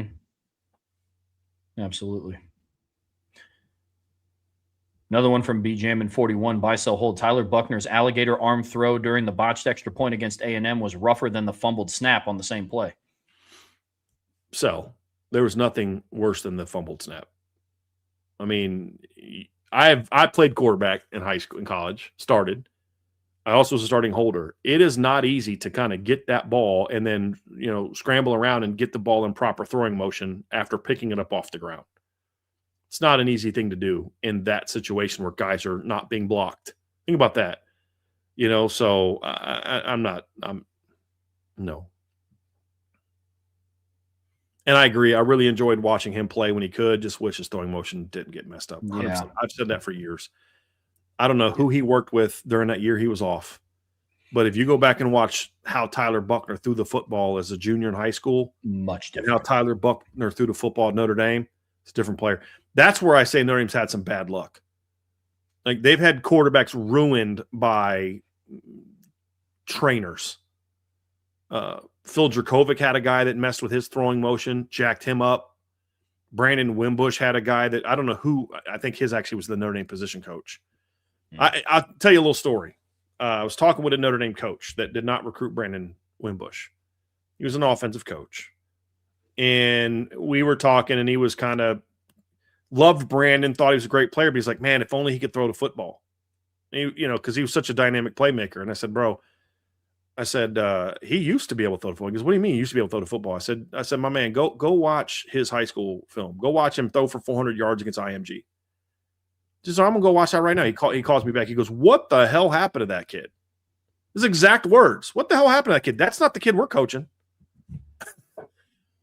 You know what I mean? Just the way he threw the football was different. Somebody messed him up. Everett Golson going to work with George Whitfield during the year he was suspended. Like, there's been some Notre Dame quarterbacks that have worked with now. Brandon's situation, I think, was more of the coach he had at Notre Dame was a bit of a problem for him. But even then, the problem is quarterback gurus have become a big business. And so there's a lot of people in it that are not good at it, and they're just doing it to make money. And if you're all coaching the same things, then you're not going to be able to make money off of it. Either the people with the highest reputation or the people that charge the lowest are going to make money off of it. So you've got to have some new thing. You've got to be able to tell a kid, hey, man, you got really good mechanics. Well, guess what that kid's not going to do? Pay me money to coach him up. Bro, you got good mechanics. You throw the ball fine. I'll work with your footwork. No kid's going to pay thousands of dollars to go work with a guy who's just going to, improve his footwork. I can give you a Steve Spurrier video to watch to do that. So I got to tell you, I'm going to tinker with this and mess with this and do this, because then that's going to make you even better. And it's like, dude, that guy doesn't need to, you don't need to work with that. So yeah, it's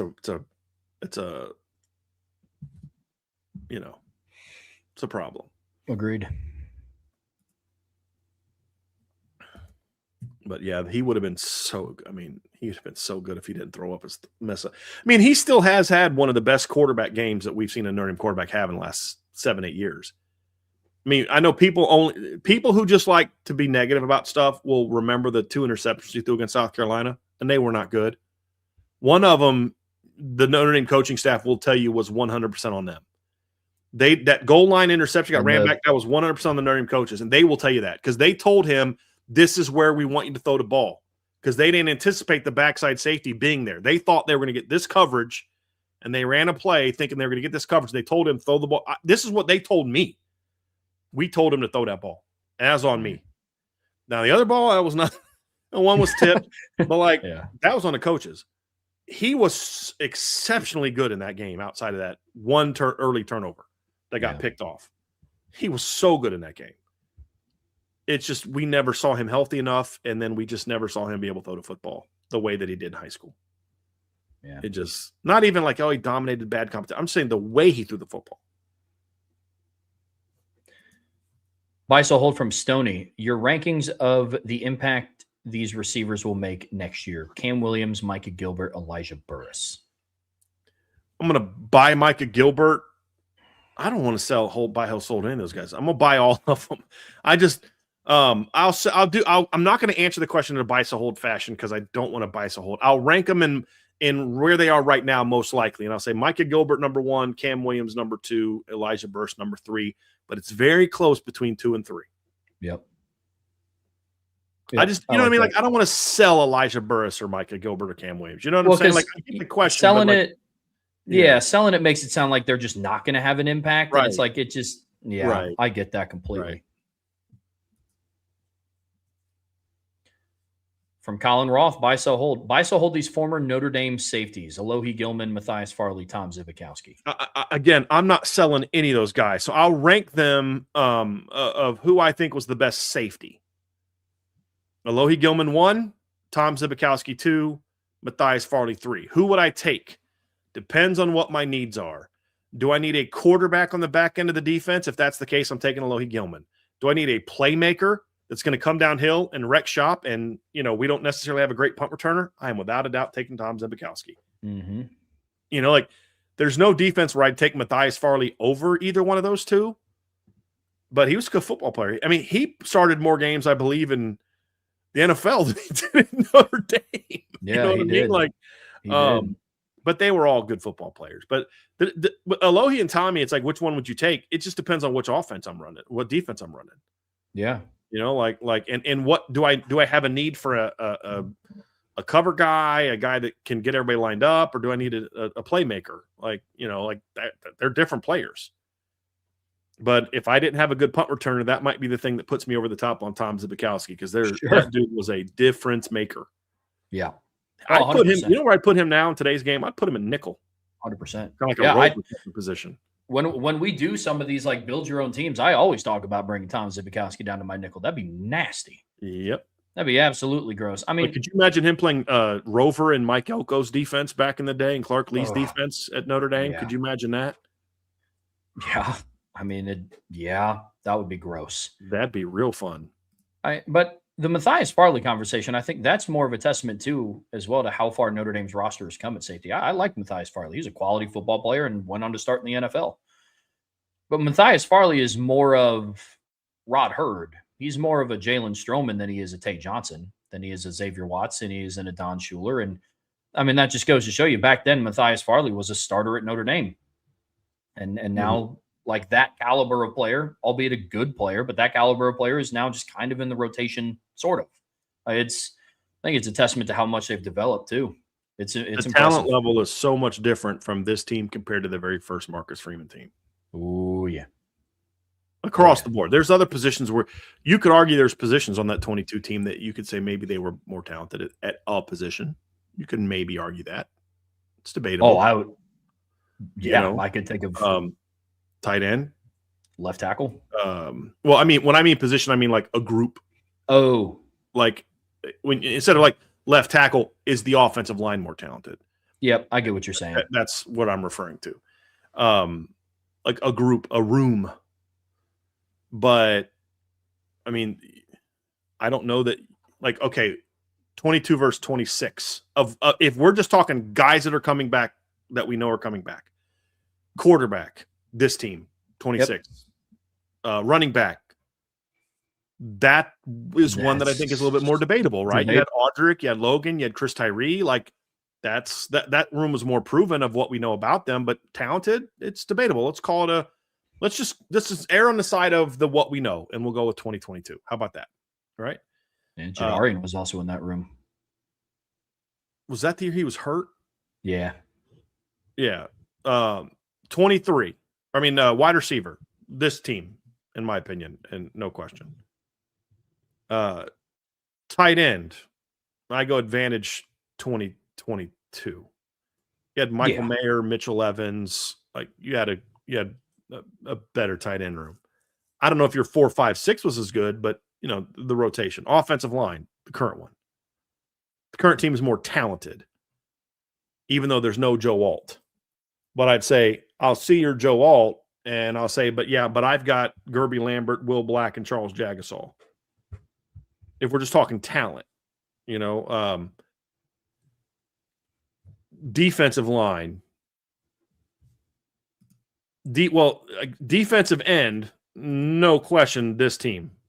Even with Isaiah Foskey, no question, this team. Defensive tackle, based off who is there now with no portal additions, I think you could argue that it's 2022. I mean, you had Riley Mills, Jason Adamiola. You had Gabriel Rubio as a freshman that played a bunch. You had Howard Cross was playing. You had Jacob Lacey on that team, although he quit beginning of the year. So you could maybe argue that now. I'd still say that the God-given talent, once the freshman class shows up, you could argue is maybe better. But overall, I mean, that's debatable. Linebacker, with all due respect to J.D. Bertrand and all, just God-given talent, this linebacker room is significantly better than that one. Oh, yeah. And as much as I love Cam Hart and Benjamin Morrison, I think secondary as a whole, this one's better. I mean, starters and depth. Yep. Clarence Lewis is one of your top reserves on that team. He'd be scout team on this current team. Yes. So, yeah, I think this team is significantly more talented than that team. Buy, sell, hold from Cousin Eddie's mobile home. Notre Dame's overall roster could be better. Buy. Yeah. I'm taking that as like, it could be better. That's not how I'm taking it. I'm taking it as it could be better than last year. That's how I took it. Is that how you took it, Trevor? Yep. Okay. Buy. Could be. Yeah. Could buy. And then Notre Dame doesn't figure out their PR by next season and still distances themselves from their allies in the Notre Dame media. Well, I buy that, but I don't necessarily think that we should be called their allies. I think that implies that, like, I will do things for you. You know what I mean? And I don't know that that's necessarily what I think that relationship should be. But we're partners, I think is probably at the end of the day, anyone covering this team should want what's best for Notre Dame football. Sometimes that means you got to put something out there that's not friendly because it needs to get addressed. Like, that doesn't make me an ally. That, you know what I mean? Like, I'm uncomfortable with the word ally, but I understand what you're saying and I buy what you're saying. And I'm not going to spend the next 30 minutes explaining why ally is not the word I would use, although y'all all know I could. I could go on and on. But I'm not gonna. The overall premise of what you're saying, I certainly buy. Yeah. Right on. From Eye on the Ball, buy, sell, hold. Notre Dame, through discipline and practice, has the ability to year-on-year develop a killer tush-push play like the Eagles. I don't know. Buy. I have a lot of pushback on this one. Like, first of all, I would argue that the way the Eagles run it isn't disciplined. Like, the league has to actively investigate the amount of false starts that occur on their tush-push play. Yeah. One, I mean, do they have the ability to? Yeah, they have massive human beings on their offensive line. I mean, the way that I would do it is I would put, since he took reps at it in the spring, I'd put Sullivan Absher at center. I'd put Gerby and Jags as my two guards, and then I would just put in two tight ends to just push CJ. I mean, yeah, in theory, any team can run it. Like, any team can run the tush push. It's just a quarterback sneak, but do they? Sure. I mean, I'll buy it because they could, but I don't really think that that's a necessary play that you have to run to have success. Yeah. I mean, the Eagles run it this year, and their offense this year looks like poo. So, meh. I'd rather them get good at other areas. Yep. Then to follow that up, buy, sell, hold. A good, consistent tush-push play would greatly magnify the Notre Dame red zone offense, and go for it on fourth and short offense. I just think in college football, people are going to figure stuff out. Remember how good that tight end sneak was? Yeah. And people figured it out. So. We know what's on the ball's mind today. I was about to say, he's pushing some tush. A great tush push capability would improve Notre Dame's offense by 10%. If you think all of net effects. Well, since I sold one of the previous two, then I'm going to sell this one. Yeah. I think there's a time and a place for that. I don't think it's something that should be a staple of what you do.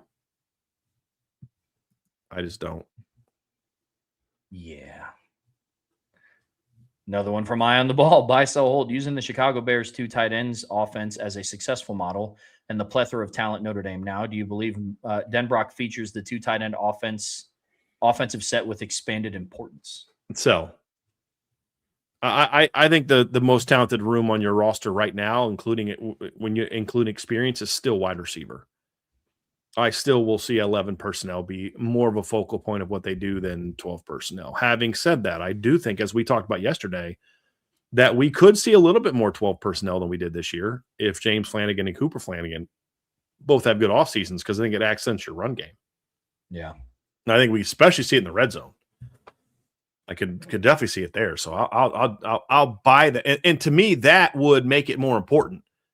So I don't know that it's going to expand it from a volume standpoint overall necessarily, but I kind of pushed back on your point initially, but now I'm going to walk back my pushback and say I still think 11 personnel dominates. He didn't say it was going to be the dominant personnel grouping. He said it would be expanded in importance. I think there's definitely going to be that next year. If Cooper Flanagan and James Flanagan are both healthy and doing what we're capable of doing, if Notre Dame ever lines up an 11 personnel and puts a freaking wide receiver on the end of the line of scrimmage like they did this year, I will lose my ever-loving mind. I will. And there's no need for it. So I think in those instances, we will see more 2 tight ends. Yes. Is that same sentiment then for – he followed that up with same question, but just later in the season? Yeah, because if it's going to be that way early, then it'll be that way later. But I still think 11 personnel will be the dominant personnel grouping next year. Yeah, agreed. And should be. From Eye on the Ball, buy, sell, hold. Mike Martin has been an integral part of Notre Dame's portal process this year. Absolutely buy. Yeah, absolutely. He's a GM. Yeah. And buy, sell, hold. Mike Martin has been an invisible. Let me see. I don't know what that word was. Let me go find that because let me see, because I might have accidentally hit Control-Alt or something like that and missed that. So let me pull up the buy, sell, hold. I believe this is on page 3. Is still invisible regarding the portal process this year. It was RE period, so it must be regarding. Gotcha. So, yeah. Okay, well, fair enough. False. He's been very involved in the process. Good or bad, it's been very involved in the process. So sell. And then buy, sell, hold. Mike Martin is still learning the job, and therefore his portal contribution is minimal. Sell. Good or bad, the Mike Martin will have a big say in how the portal process goes. If it ends up really good, he deserves credit. If it doesn't go very well, he will deserve some blame. He is very involved in the portal process. Yeah. I don't think every decision he's made has been a good one, but he's definitely been very involved. From Irishman 7114, going off of the Pearl Harbor quote and how we hope Notre Dame will respond to the playoff snub, Notre Dame succeeding in the portal is our Doolittle raid in terms of resetting the psyche of the team and showing everyone we know we can do this. Here's why I'm going to disagree with this, because I get what you're trying to say. And with what you're saying, I get where you're coming from. It's like the Doolittle raid. It's when they flew the, I think, B-25s off of the B-25 Mitchells. Yep. They flew them off the USS Hornet. And it was the first time that mainland Japan had ever been attacked, bombed. And it was kind of, and it was portrayed well in the movie. It was more of like dude, we need to show that we can punch them back. We need to show that we got some fight. We need to show the boys that we're willing to fight. And it accomplished that, certainly accomplished that. But it also had very minimal impact on Japan. Like it like they weren't blowing up refineries and, tank making factories and stuff like that. It didn't really have a lot of impact in that regard. So I'm going to sell this because I'm hoping that the portal process does reset the psyche, but it also needs to build up the defensive tackle depth chart and the D-end depth. And you know what I mean? So like it still needs to have a bit more of an impact than the Doolittle raid had. But symbolically, I get that part. I do. The transfer portal is going to be the Doolittle raid for the fans. I think the Doolittle raid for the team is going to be off-season workouts, spring practice, like getting back on the actual grind of like, okay, now it's time to start building. Because like, look, if you think about the players, they don't look at the transfer portal of like, okay, now it's time to do this. Like the current players on the roster, they're like, hey, like I got my people with me. It's time to ride. Like, whereas like us as fans need that. Cause like Brian laid out, there's been a lot of just really crappy things that have happened to this fan base over the last 45 days. There have. So it's time to have like that little win. So for the fact, like they even mentioned it in the movie, like in the movie, they were like, hey, like this is going to feel like a pinprick compared to what they did to us at Pearl Harbor, but it's going to go straight through their heart. And like, that's kind of what Notre Dame fans need a little bit, that pick me up. So the Doolittle raid, the portal will be the Doolittle raid for the fan base is what I'm trying to say. Mm-hmm. The Doolittle raid for the team will be once they get back on the grind. Good. I didn't even think about that way. It's well done. Thank you. That's my one for the day. Yeah. We're going to have 2026. We got to up your game a little bit. We need at least 2 or 3 every show. Okay. 2 or 3 good ones, but you've had a couple good ones today. So this is actually number 2. Okay. Bang. Bang. Don't sell yourself short credit. Or don't sell yourself short of credit, Trevor. Buy, sell, hold from Irishman 7114. Buy one, hold one, sell one. Unusual pizza toppings: pineapple, anchovies, black olives. All right. So I'm going to buy pineapple and throw it in the trash. I'm going to hold the anchovies in my hand as I throw them in the trash after picking them off the pizza. And then I'm going to sell that black olive pizza to someone else. Fair enough. Fair enough. I'll buy pineapple. Oh gosh, I'm gonna sell black olives. I think olives are gross. Like I don't like anchovies, but I'm also pretty sure in like traditional Caesar salad they like chop up like an anchovy at the bottom of it, and I like Caesar dressing, so I guess by default I will hold that. But I mean, if I was able to do a buy sell, I would sell anchovies and black olives. Yeah, my wife does pineapple on a pizza. I can't do it. The sweetest thing I want on a pizza is the sauce. I will have cheese, pepperoni, and or mushrooms on a pizza. That is it. I will never order pineapple on pizza for myself. If it gets served to me, I'll eat it. Yeah, like that's where I'm at with it. If somebody served me a pizza, like if somebody invited me over and like, hey, bro, I got a black olive pizza, I'm like, I'll just come over after dinner. Yeah. Oh, dude, I'm so sorry. I have a gluten allergy that I just discovered 3 seconds ago. It's like, you know what, man? I just forgot. I'm sick. So I'll take a rain check the next time you order a normal pizza. Yeah. That's good. That's good. From Ryan S7, buy, sell, hold. The new cap on revenue sharing will become a disadvantage for Notre Dame. So you just got to know how to you got to know how to utilize the system, not, so no, their ability to manage the system might be a problem, but the system itself isn't a problem. Buy, sell, hold. A Notre Dame running back will rush for 900 plus yards in the 2026 12-game regular season. I'll buy that. I don't buy it with a great deal of confidence because I do think there could be the running back, production could be split up, but I still think Notre Dame's going to be a 200-yard per game team next year. And I think at least one guy will have. I look at it a lot, Trevor, like we were talking earlier about the 22 team. I could certainly see the production this year being similar to that. Now, that team was much more run dominant than this year's team is, but that team only averaged 189 yards a game. Audric had 920 yards. Logan had 822 yards, and that was he did that in 12 games. Audric did his 920 in 13 games, but that team also had Chris Tyree, who ran for over 400 yards that year. I don't know that this year team will have a third guy. I think you'll see a more efficient run game this year, but if the offensive line is as good as we think it is, I think that'll be the case. So I could see a guy at like 920 and another guy at like 700, something like that. I could see something like that. Yeah. I'll definitely buy it as a possibility because I agree with the 2022 analogy. I do think that this team is going to be able to throw the ball significantly better than 2022, which I think could play a factor. Could also open up the run game more, but I think you'll have like my prediction for the regular season, like you'll have a guy at like 800, guy at 700. You could have somebody at like the 400 mark behind that. So like it'll be close. So I'm definitely buying it as a possibility, but that's an average of 75 yards a game for 12 games. We'll see. We'll see. Definitely possible. And buy, sell, hold. The IB staff is thankful for only one portal window this offseason. I could not buy a single thing more than I'm buying that one right there. Yes. Oh, yes, bro. Yeah.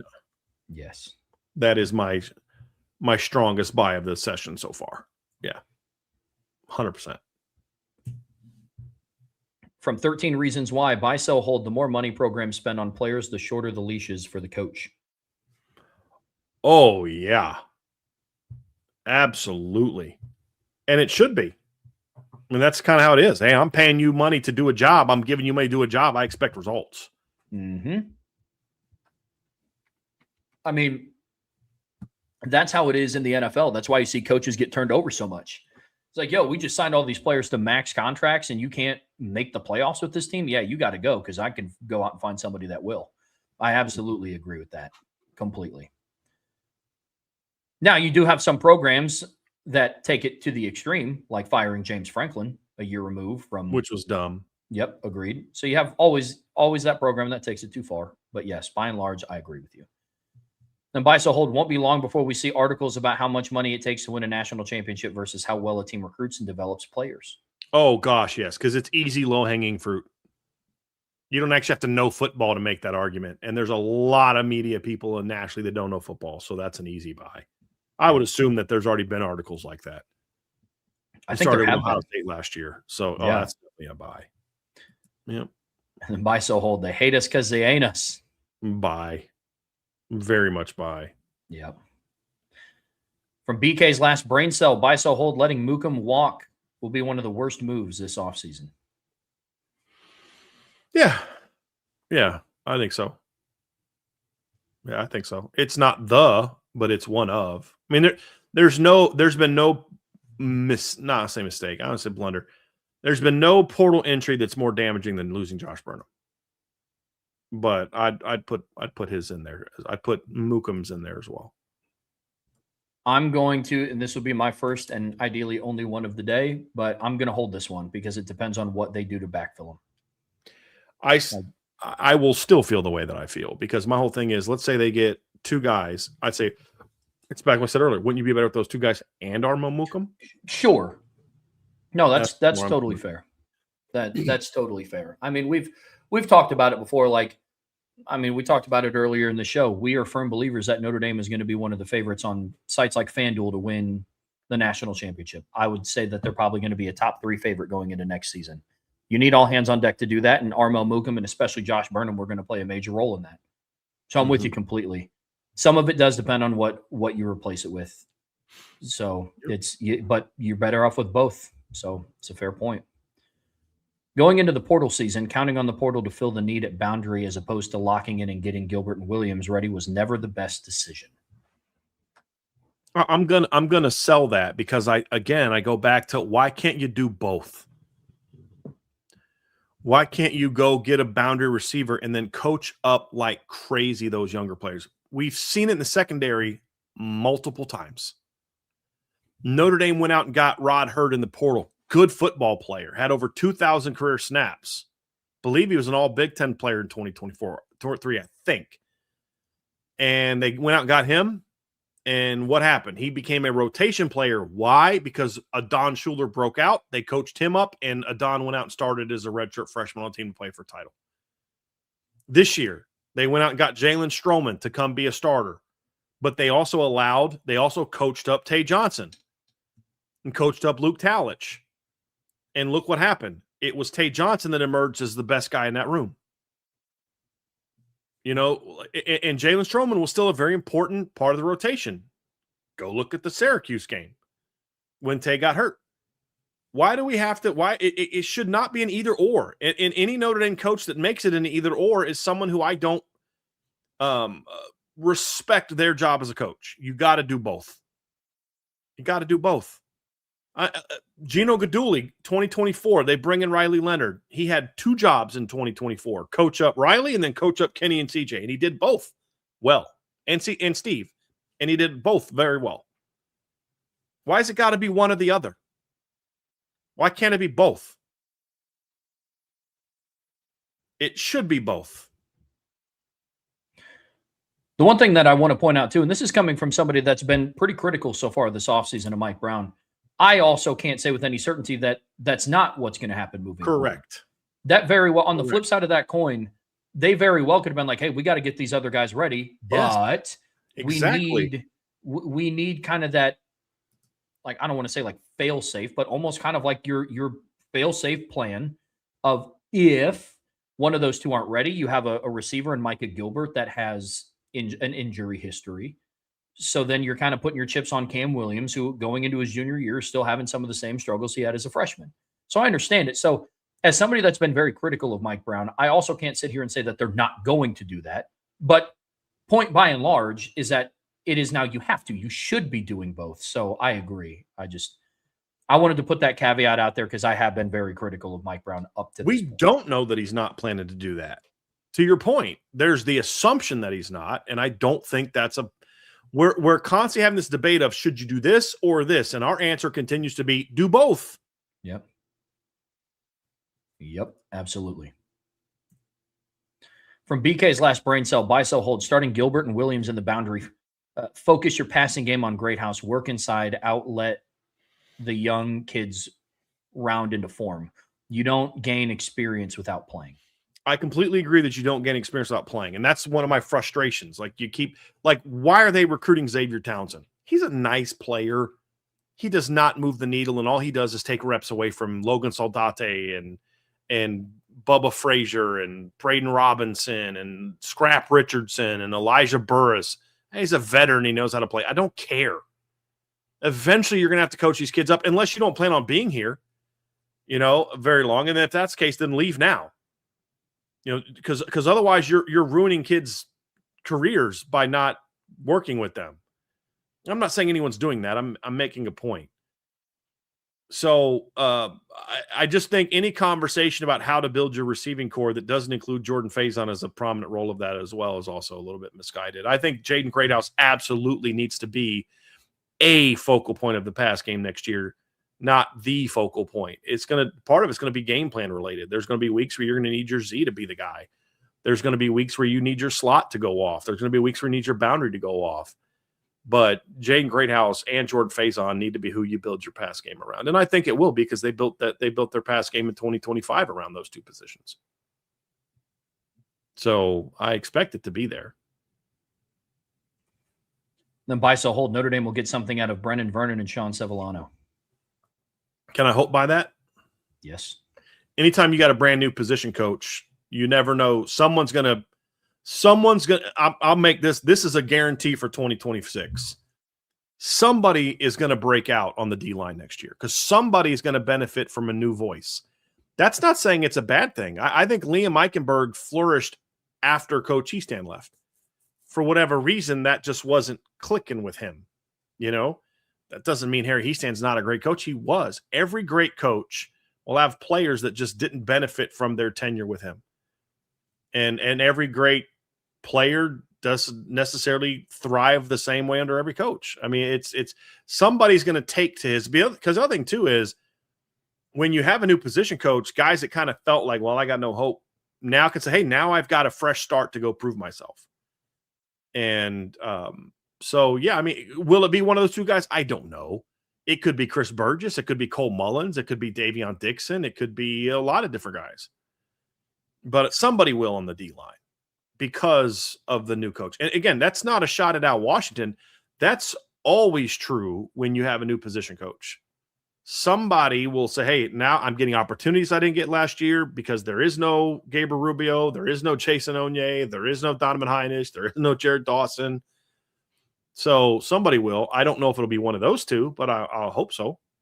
I'd love to see Brendan Vernon come out of nowhere and be a really good player next year. It'd be awesome. I see it to believe it, but I'd love that. I'd love it if Sean Sevillano became a difference maker at 340 pounds at nose tackle. You know what I mean? But I need to see it to believe it. But somebody will, whether it's one of those two or whether it's somebody else. I do think that we're going to see a D tackle really take to Charlie Partridge's coaching and become a difference maker.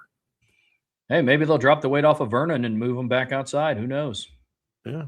I think they got him over 300 pounds in that last year. I don't know that. Yeah, I don't think you can get that off in an offseason. Just wishful thinking. Yeah. Buy, sell, hold from Utah Irish 77. Irish Breakdown is the best source for legit Notre Dame football news. Well, I certainly think so. I buy that. I certainly believe that to be the case. I absolutely buy that. I was a longtime listener turned employee. So, yes, I also agree, of course. Buy, sell, hold. Notre Dame has the best back seven returning on defense and a top 3 quarterback on offense. Buy. Yeah. And I don't even need to think too much about that. And I don't even know if CJ Carr's third. Like, honestly. Yeah. That's the I'd have to think about that one more than I'd have to think about the first one. Oh, that's a no-brainer. Yeah. I agreed completely. Absolutely. Yeah. Buy, sell, hold from Teach Like a Champion. Oh, sorry. Buy, sell, hold one of each. Most likely to happen. So 1, Notre Dame wins the national championship in 26 and Freeman leaves to the NFL. 2, Notre Dame wins the national championship in 26 and Freeman stays at Notre Dame. 3, Notre Dame doesn't win the national championship in 26 but makes a run in the playoffs again and Freeman stays at Notre Dame. What's most likely of those? So Yep. buy one, sell one, hold one. I got mine. Notre Dame wins the championship and Freeman leaves is most likely. Yep. I'll buy that. I'll hold that Notre Dame doesn't win the championship but makes a run and Freeman stays. I say that's the hold. My sell is that they win it and he stays. I think if they win it, he's gone. Yeah, I think so too. I'll just leave it at that. We read that the same. From Teach Like a Champion, your belief that the 2027 quarterback, assuming CJ has the season we think he is capable of and goes into next year's draft, and normal expected growth of our other quarterbacks will be on the roster this year. I buy that. Yes. Yeah, I buy that. I think that's part of the reason that they brought in Teddy Gerard early is they want to give all those guys a year to develop to see who puts himself in position to win. If they go to the portal for a starting quarterback next year, it means that they did not develop at quarterback. I'm not going to say they didn't develop the quarterbacks because maybe it's just the quarterbacks weren't as good as they'd hoped. I mean, that happens sometimes too. But I fully believe that the starting quarterback in 27 will be on the current roster. Agreed. In 2026, yeah. Then from Teach Like a Champion again, buy, sell, hold one each. Most disliked coach in college: Pat Narduzzi, Lincoln Riley, Joey McGuire. Now, I'm assuming this is our opinion, so I'm going to give you my opinion. I buy Lincoln Riley, I hold Pat Narduzzi, and I sell Joey McGuire. And here's why. Pat Narduzzi is someone I despise as a coach, but at least he's not soft. At least he's not soft. Lincoln Riley's not only a bad coach, but he's soft and he's a liar. And so I dislike him more than maybe anybody in college football. Him and Lane Kiffin are like in my top echelon. For that one, I sell Joe McGuire because I just don't care about Joe McGuire.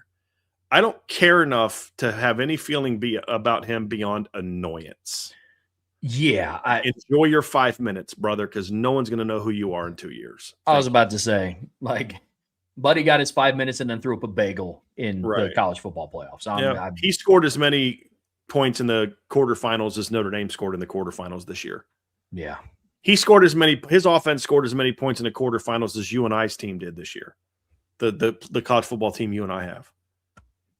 Yeah. Heck, right. Alabama even outscored them in the quarterfinals. They tripled their points. Yeah. That is some serious spin. You just don't matter enough to me to dislike. How about that? Yep. This is like for Brian, buy, sell, hold one of each. Favorite childhood Broncos pass catcher: Rod Smith, Shannon Sharp, Easy Ed McCaffrey. Rod Smith is my favorite. I loved Rod Smith as a receiver. He's a very underrated. He should be a Hall of Famer. I loved Rod Smith. Even before, I mean, the touchdown in the Super Bowl I always remember, but he caught that Hail Mary against the Redskins, that Elway launched from midfield. And he was such a great player, undrafted free agent, I believe. Shannon Sharp was a 7th round draft pick. And everyone's like, oh, Elway didn't win until they I'm like, yeah, they gave him an undrafted free agent receiver, Ed McCaffrey, a 7th-round draft pick in Shannon Sharp and a 6th-round draft pick from Georgia who didn't even start in college because he was backing up Garrison Hurst. But I loved Rod Smith. Ed McCaffrey was my number 2. He was just like, the dude was so quirky and weird and fun to watch. Like, he would take things out of his pads. He would try to limit how many clothes he had on because he wanted as little weight as possible because he just thought he was slow and he felt he needed to get as much weight out of his pads as possible. Like, he was such a gamer. And Shannon is probably my 3rd favorite. He was the best of the 3. Shannon Sharp was the best player of those 3, but he wasn't my favorite. He talked too much for me. And I love trash talkers. I was a Larry Bird fan, but Shannon is just like, bruh. Like, okay, Shannon, let's just take it out a couple of those. I will say this. John Elway went on the Club Shay Shay recently. If you haven't watched it, watch it. It was tremendous. It was very well done. Maybe I'm biased because I grew up a big John Elway fan, but that was pretty cool stuff. It's pretty cool stuff. Buy, sell, hold from Marvin 2584. Buy one, sell one, hold one. Texas barbecue, Memphis barbecue, Carolina barbecue. Actually, mine is in that order. Texas, Memphis, and Carolina. I don't have a huge difference between Texas and Memphis. I just like more of a sweet barbecue sauce, and I think Texas is a little sweeter than Memphis. I also still like Memphis. Like, when I go to Mission Barbecue and get, like, pulled pork or whatever, sometimes I'll do Texas, sometimes I'll do Memphis. I like them both. Not a fan of Carolina barbecue. I don't like vinegar in things. And even when I lived in North, I was like, it's vinegar stuff. It's not my cup of tea. So that's my order. That's fair. Yeah, I would go. I'd probably go in that order too. I don't dislike Carolina barbecue. It's like the tang for me is a little bit intense sometimes. That's that vinegar that you're talking about, but I'll still eat it. It's good. Buy, sell, hold. Frank's Red Hot is better than Tabasco. I'm not a spicy guy, so I can't answer, Trev. Go ahead. Yeah, that's a hard sell for me. I love Tabasco. Okay. Frank's Red Hot, I like sometimes on pizza, but I only like it on leftover pizza. And I put it in buffalo chicken dip, but I put Tabasco in like eggs. I'm putting it on. Yeah. I coached with a guy who literally put Tabasco on everything. It's so good. I mean, he literally he had it with him all the time. It's like, okay. I love. Sure, putting it on your ice cream. That's an interesting decision there. But hey, whatever works. Pralines, cream, and Tabasco. Hey. That's an interesting one. Yeah. Needs a little Kickstarter for the day. Yeah, apparently. Yeah. Oh, that's funny. From Marvin 2584, buy, sell, hold. The main reason Coach Freeman is flirting with the NFL has more to do with the stress of being the head coach at Notre Dame, national job versus more regional compared to other programs, media appearances, etc., and less to do with the changing landscape of college football. I tend to think he enjoys the process of recruiting and developing young men versus managing athletes. I will buy that that's part of it. Do I think that is the main reason? No, I don't. I think that's part of it. I think that's a pretty important part of it. I just don't know if it's the main reason. So I'll share what I think the main reason is if it comes to the point where he takes that kind of job. But I'd be a fool and a hater if I didn't acknowledge that this is part of it. As a father of 6, 5 of them are going to be in the home for several more years. I think Vinny's a senior. I think his next oldest kid is what, like, I think still in middle school, right? I think. I understand that. Now, I would say I don't think there's a lot of job security in the NFL. And, yeah, you may not be home as much, but your home may change a lot. Like Kevin Stefanski just got fired. He's won 2 Coach of the Year awards in his 6 years. It took the Browns to the playoffs for the first time since what? I think since Belichick was the coach, something like that. He's gone. John Harbaugh. Weren't they 13-4 a year ago? The Ravens. I think they won the division last year. And he's fired. Guy won a Super Bowl. Shoot, Pete Carroll got fired after 1 year with arguably not even arguably, with probably the worst roster in the NFL. It's terrible. Some are the They were Jets. 13-4 2 years ago. They were 12-5 last year. They yeah, but I think they still won their. Yeah, they were first in the North, and they were second this year at 8-9, and they didn't make the playoffs because what? Didn't they miss it because the guy missed a field goal at the end of a game? Like, Yep, drove all the way down, Yeah. crazy drive. Tyler Loop Yep. just pushed it right. Yep. Crazy. Yep. I don't know why anyone would want any part of that. I don't understand it, because what happens is GMs screw up your roster and then they blame you for it. That's what happened to Pete Carroll in Las Vegas. That's what happened to Kevin Stefanski. Who knows what the Browns would have been if they would have finally given him a quarterback. Yeah. You know, they went and mortgaged their future for Deshaun Watson when nobody else wanted Deshaun Watson, basically. You know, look how that turned out. You know, then you gave him Joe Flacco, who won a Super Bowl like almost 30 years ago. Bro, I'm not joking. Like, I mean, I am kind of joking, but you know, he won a Super Bowl over a decade ago, and he was a veteran then. You know what I mean? Like, so the Browns signing Deshaun Watson to a fully guaranteed contract whilst suspended is hilarious. And that's totally Kevin Stefanski's. Yeah, it's just the most Browns thing ever. I will say this, though. After back-to-back Achilles tears, Deshaun Watson was back at practice. So, too bad he was garbage before he got hurt.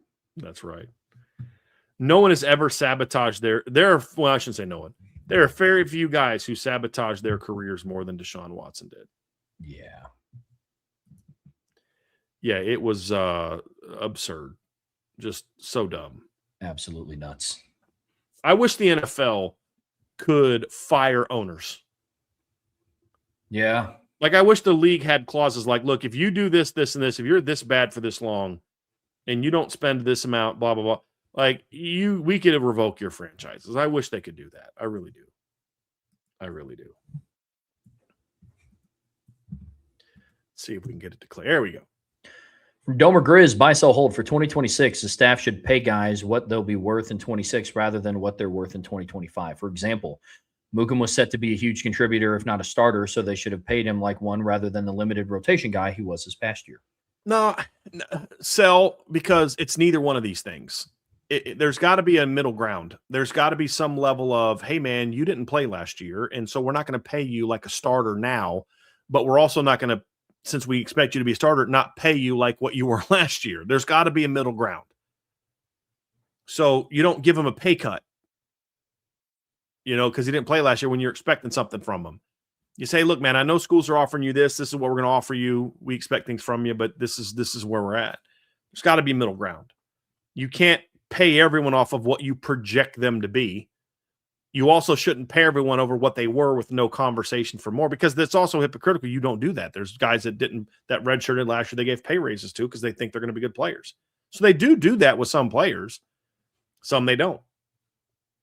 So there's got to be a middle ground on that.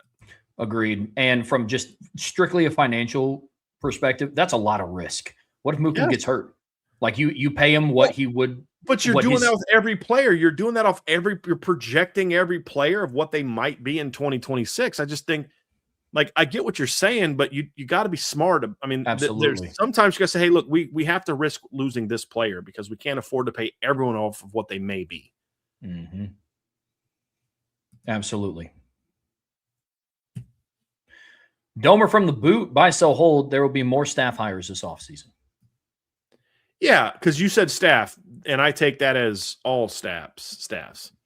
Yeah, like Backhouse. Yes, yeah, there absolutely will be more hires. Will there be more coaching hires? That I don't know. But staff hires for sure. Yeah. And buy, sell, hold. This year's Michael Irving at Miami games is the equivalent of the NFL's Taylor Swift. It makes it harder to watch their games. Oh, gosh, yes. They're both annoying. Guys, these guys aren't on the field. Focus on the kids on the field. I don't care about whose girlfriend is in the stands. I don't care about what former player. That stuff's cool when they do. Like, no, NBC does this for big games. They'll, before the game and the pregame, like, hey, here's Joe Montana and Jerome Bettis and Tim Brown and Will Ferrell and for you that's cool. I like that's part of the lead into the game. Once the game starts, I care about who's on the field. Give me a replay. Give me something. Don't give me Michael Irvin or Taylor Swift. And I would say the same thing if they were doing that about a Notre Dame player. I don't care about that once the game starts. Agreed. I will say this, and this is coming from somebody that, believe me, is not a Taylor Swift sympathizer. At least she was just up in the box. Like that was more NFL media driven. Michael Irvin was like, I'll put it this way. He was not in the correct state of mind when he was down on the sidelines at Miami games. Like that dude is like jumping around, like crawling on the ground. Like like at the bare minimum, at least Taylor Swift was just like up in the box cheering for a football game. Like Michael Irvin was. That Steelers priest needs to walk by him and splash some holy water on that cat in the middle of the game, man. That dude is out of control, bro. He's out of control. That guy was. Oh my goodness. Yeah, he was. Yeah. That dude's out of control. Absolutely. Yep. Buy sell hold from Domer from the boot. The Six Flags commercial with the old man dancing is a top 10 commercial of all time, and it's a jam to listen to during Notre Dame games. I have no clue what you're talking about. So I'm looking it up. The Venga bus. Oh, you're talking about the Six Flags commercial, or they play? That's the song that they play at Notre Dame games when they get stops on third down. Okay, let me listen to it real quick. Because I'm not.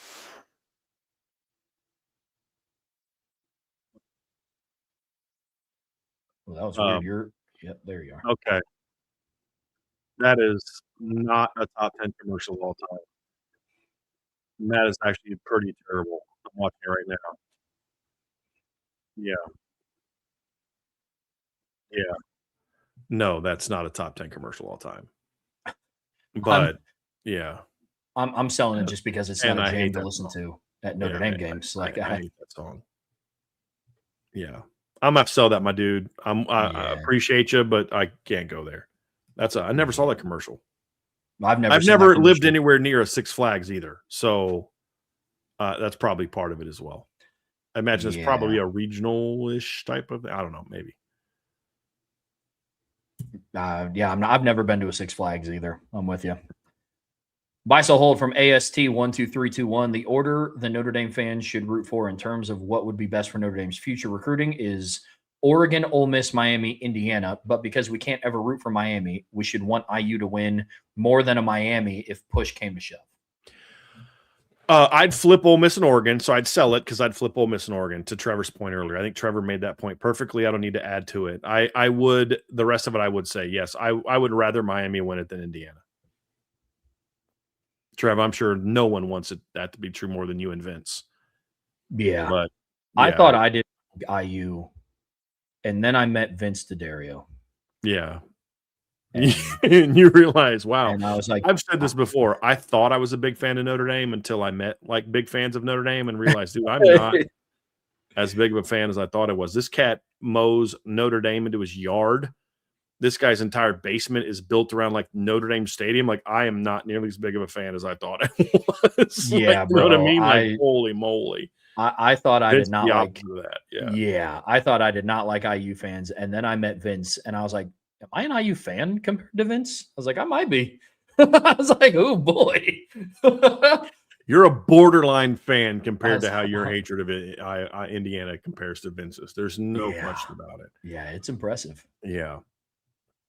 Yeah. Shout out Vince. So that's my only I'd buy everything except I'd flip Ole Miss and Oregon. Yep. Same page. Another one from AST. Buy, sell, hold. Notre Dame tried to use a high school recruiting close pattern last visit, and that hurt them. Buy. Yep. Buy. Talk about like transfer visits, trying to use the same approach. They should have been trying to go first with a lot of these kids and then try to get deals done, kind of like in Indiana did. Yep, I got you. That makes sense. I don't think it's hurt them as much as people think it did, because I think some of those kids were going to get bought anyway. But I do think the more kids visit schools, the more they have something to use to, leverage you. Buy, sell, hold. Notre Dame will have a better defense in 2026 than USC, even if USC lands Al Golden. If I was the defensive coordinator for Notre Dame in 2026, they'd have a better defense than USC. Yeah. Is Al Golden to USC even a thing, or is that just There out was there a in the ether? rumor. You know how the rumor. This is why I tell people, Oh, guys, so much of the stuff is BS. That if Al Golden gets fired from the Bengals, he's going to go to USC because he's got a relationship with Chad. Al Golden is making and look, there's nobody in the Notre Dame media except maybe one other guy that will defend me and Matt Freeman will defend Chad Bowden more than anybody else in the media. Can we agree on that? Like we will absolutely. defend the job he did. I'm not like Homer Farm. I'm not going to disrespect the job he did because he's no longer here. He did a great job here. But I'll tell you this, there's no way, shape, form, or fashion that Al Golden is making a decision because of Chad Bowden. If he goes to take the USC job, it'll be because that's the best opportunity for his career. It won't be because Chad Bowden's there. And that's not a shot at Chad Bowden. That's just irrational to think that he would make a decision based on who the GM is. You know what I mean? Like it doesn't make any sense. I'd be shocked if Al Golden was going to uproot his family. He didn't want to be in northern Indiana away from his family. You think he's going to go to LA? So I'm going to sell that. Yeah. Yeah. As am I. Yeah. But I don't care who the D coordinator is. They will not have a better defense in Notre Dame in 2026. And if they do, then that means people at Notre Dame need to get fired. Yeah. If USC has a better defense than Notre Dame next season, that tells me so much more about Notre Dame than it tells me about. And it ain't good. No. It ain't good. From AST, buy, sell, hold. Notre Dame will be better running the ball in 3rd and short for 2026, despite losing 2 of the best running backs in decades and not having a power running quarterback. I don't disagree. I don't agree with. Hold on. So let me just look something up here real quick because Notre Dame was actually, if I remember correctly, pretty good running the football this year.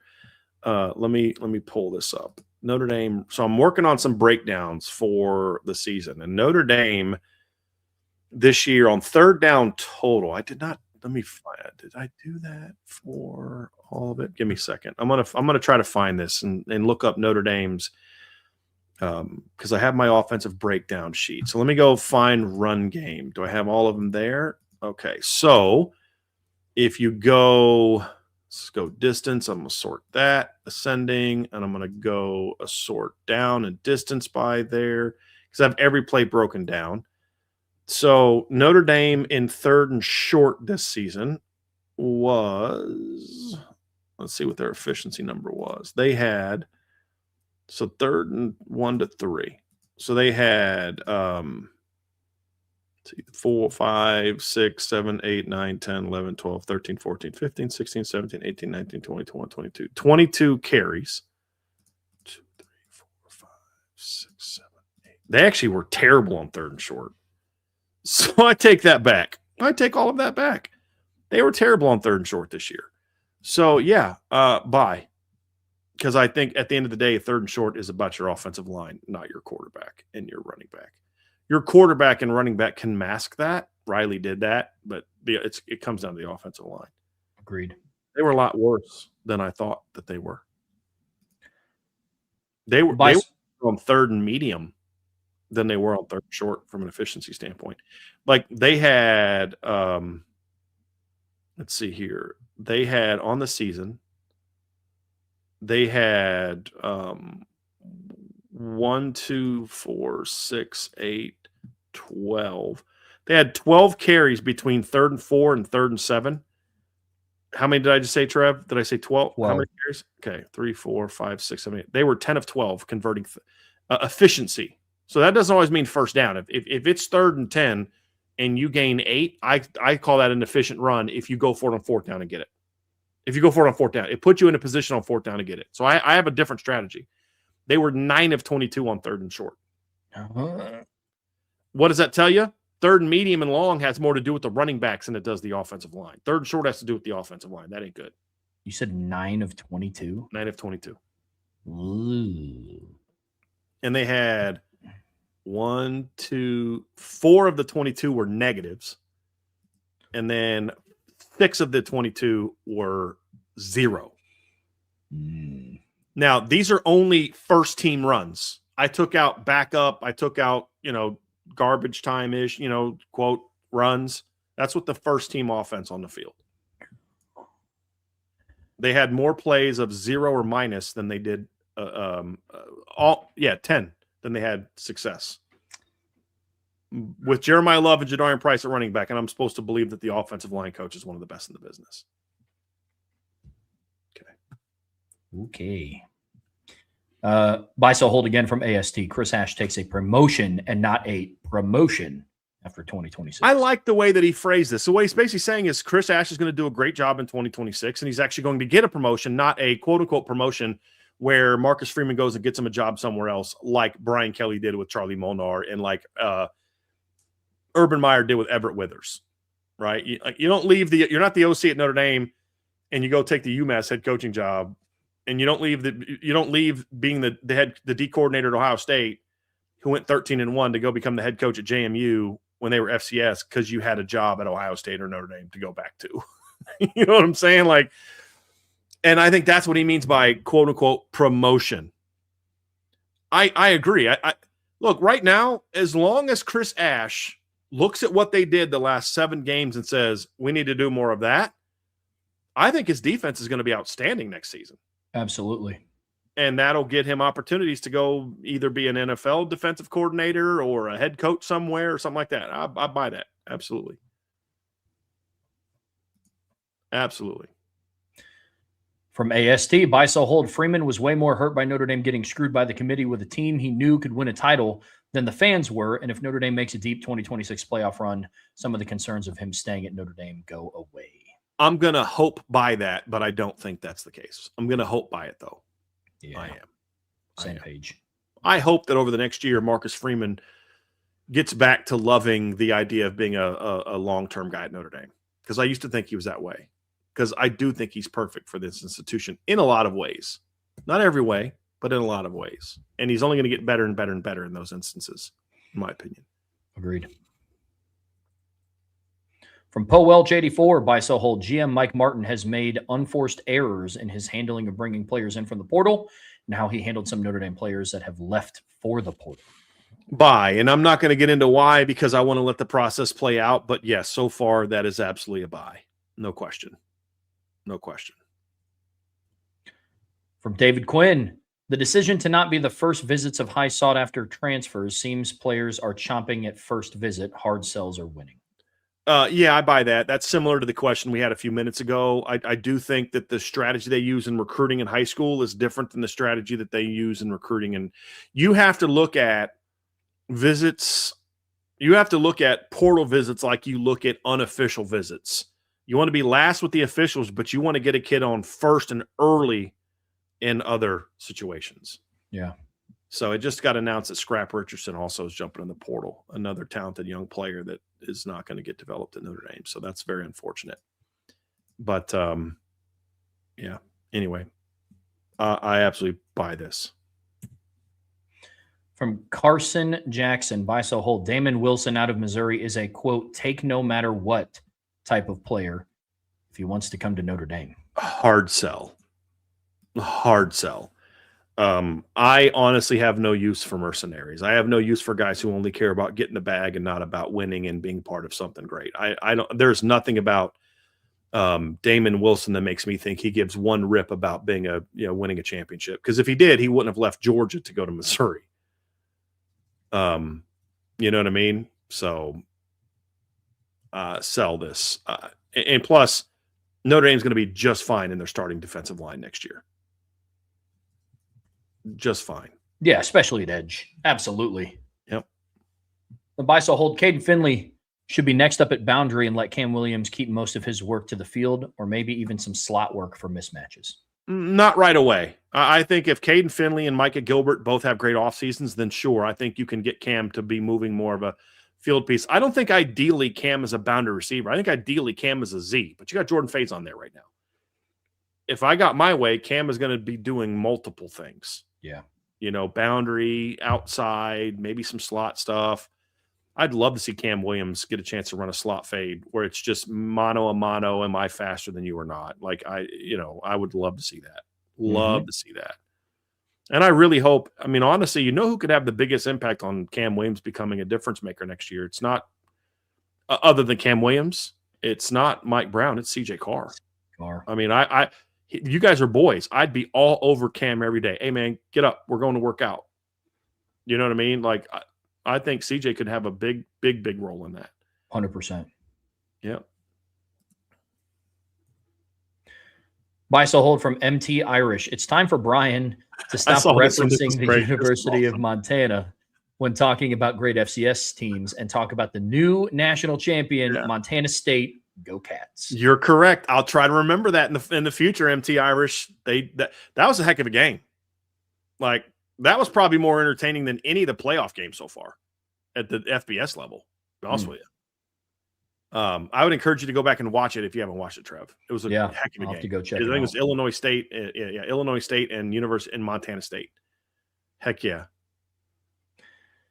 Well, that's a good follow-up for his next one. Buy, sell, hold. The FCS playoffs and championship game will be better than the FBS games this year. Buy. I do think the semifinal. I'll buy that they've been better so far. I don't know that they're going to be better than the next two.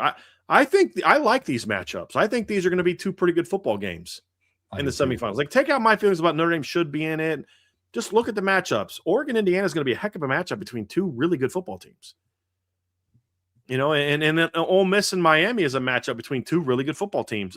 Not one of those teams we felt did not belong in the playoffs outside of the Ole Miss thing about their coach leaving. Yeah, that bothered us. But like, they've actually been kind of better. Yeah, since Lane left. Well, and I'll say this too. The Ole Miss Georgia game was a fun watch. Like, that was a fun game to turn on. I'll admit that. Yeah. Oh, heck yeah. Yeah. So, but the championship game was very good, and the FCS playoffs. The FCS playoffs are usually pretty good. You'll get like that one blowout, but yeah, that was a heck of a game. One of the big there's a Montana State kid who like hurdles a guy like 30 yards downfield. It's a great play, and I think they won it with a walk-off field goal. Dang. So it was a heck of a game. You'd have thought Mitch Jeter was back in Notre Dame or Justin Humes back in Notre Dame. Buy, sell, hold from MT Irish. The single early portal is causing more players to hedge their bets and jump in early, leading to some players we didn't expect to jump in. No, I think that most of the guys that would have jumped in anyway. I think it's just forcing them to make a sooner decision. I think a lot of those guys would have gone to the spring, got beat out, and then left anyway. Yes, it was an extra point. I'm sorry. It was an extra point, not a touchdown, a field goal, excuse me. No, you guys are correct.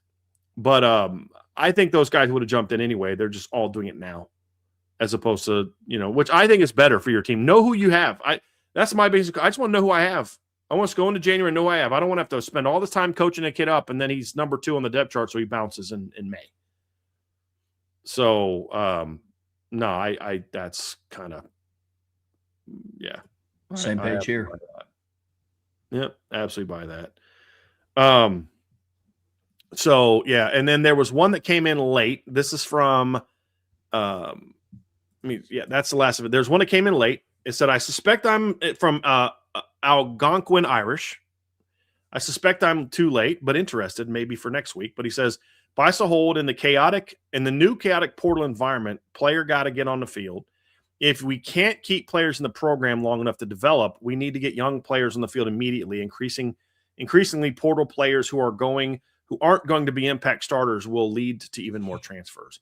I think there's something to this. I buy this in theory. I don't know that I'd go quite as far, but like, this is why you get guys on the field earlier in blowouts. This is why when you're playing Purdue, you go with a deeper rotation than maybe you would when you're playing Texas A&M.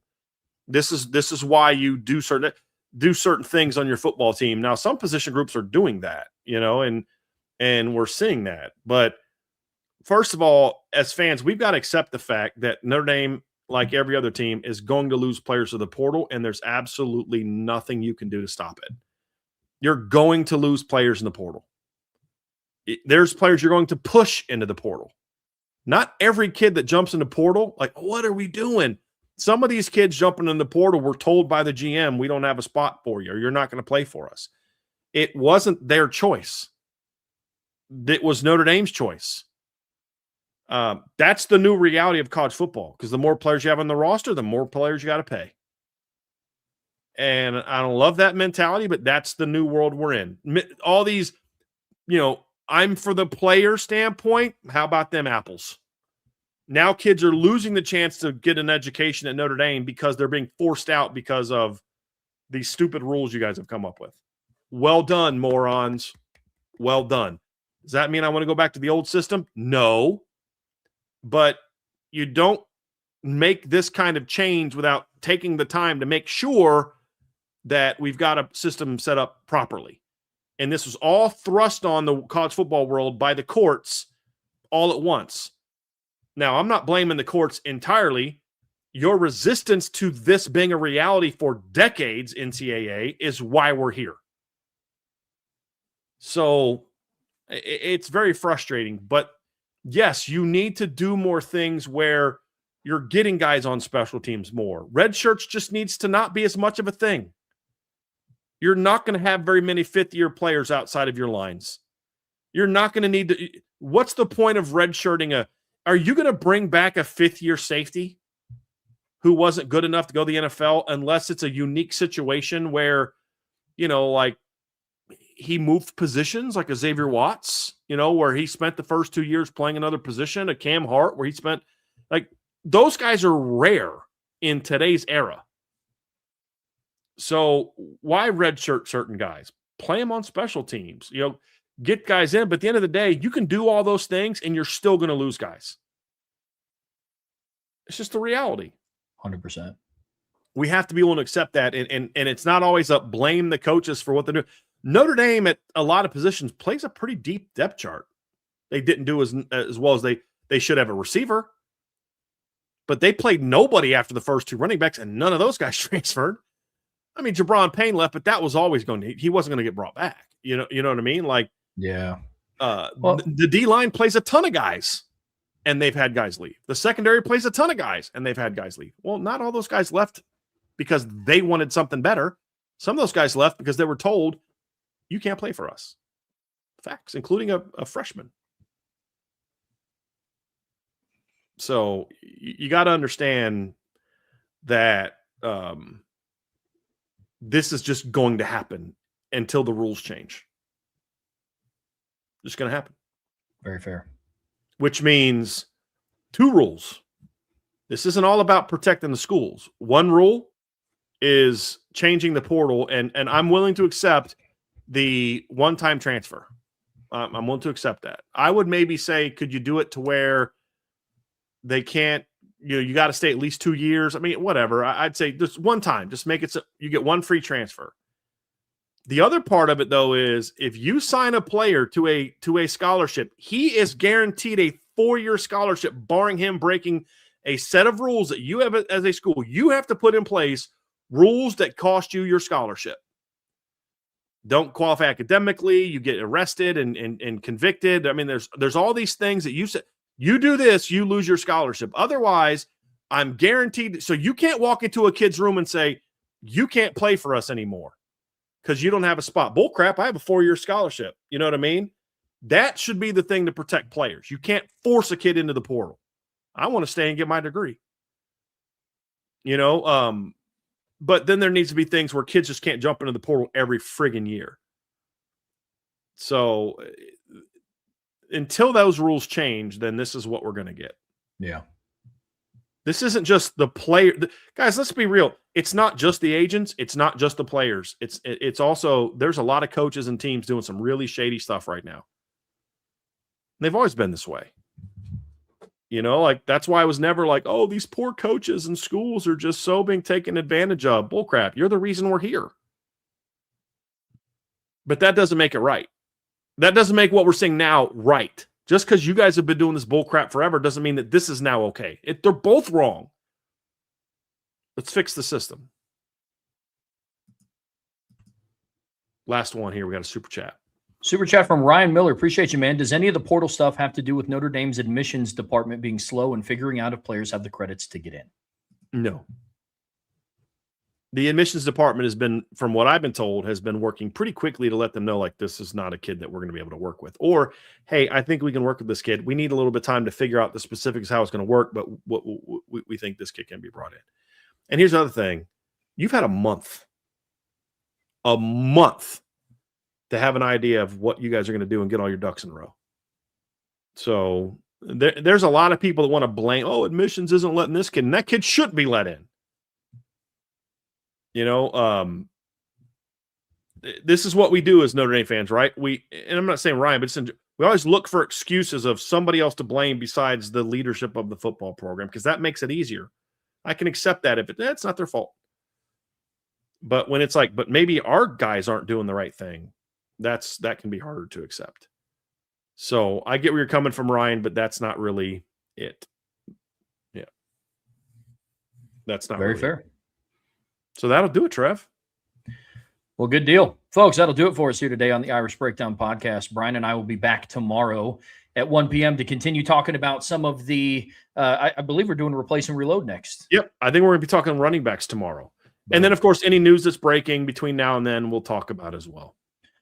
Sounds great. Be sure to tune into IB Nation Sports Beat tonight. They go live here in about 15 minutes. They have their midweek mailbag. So go in and put your questions in and make sure you get some of those answered. On your way out of here today, please be sure to hit that like, hit that subscribe, hit that notification bell. But as always, folks, best way to support what we do here is subscribe to the premium message boards at boards.irishbreakdown.com. So until tomorrow, that's Brian. I'm Trevor. We'll see you back here very soon. The Irish Breakdown Podcast.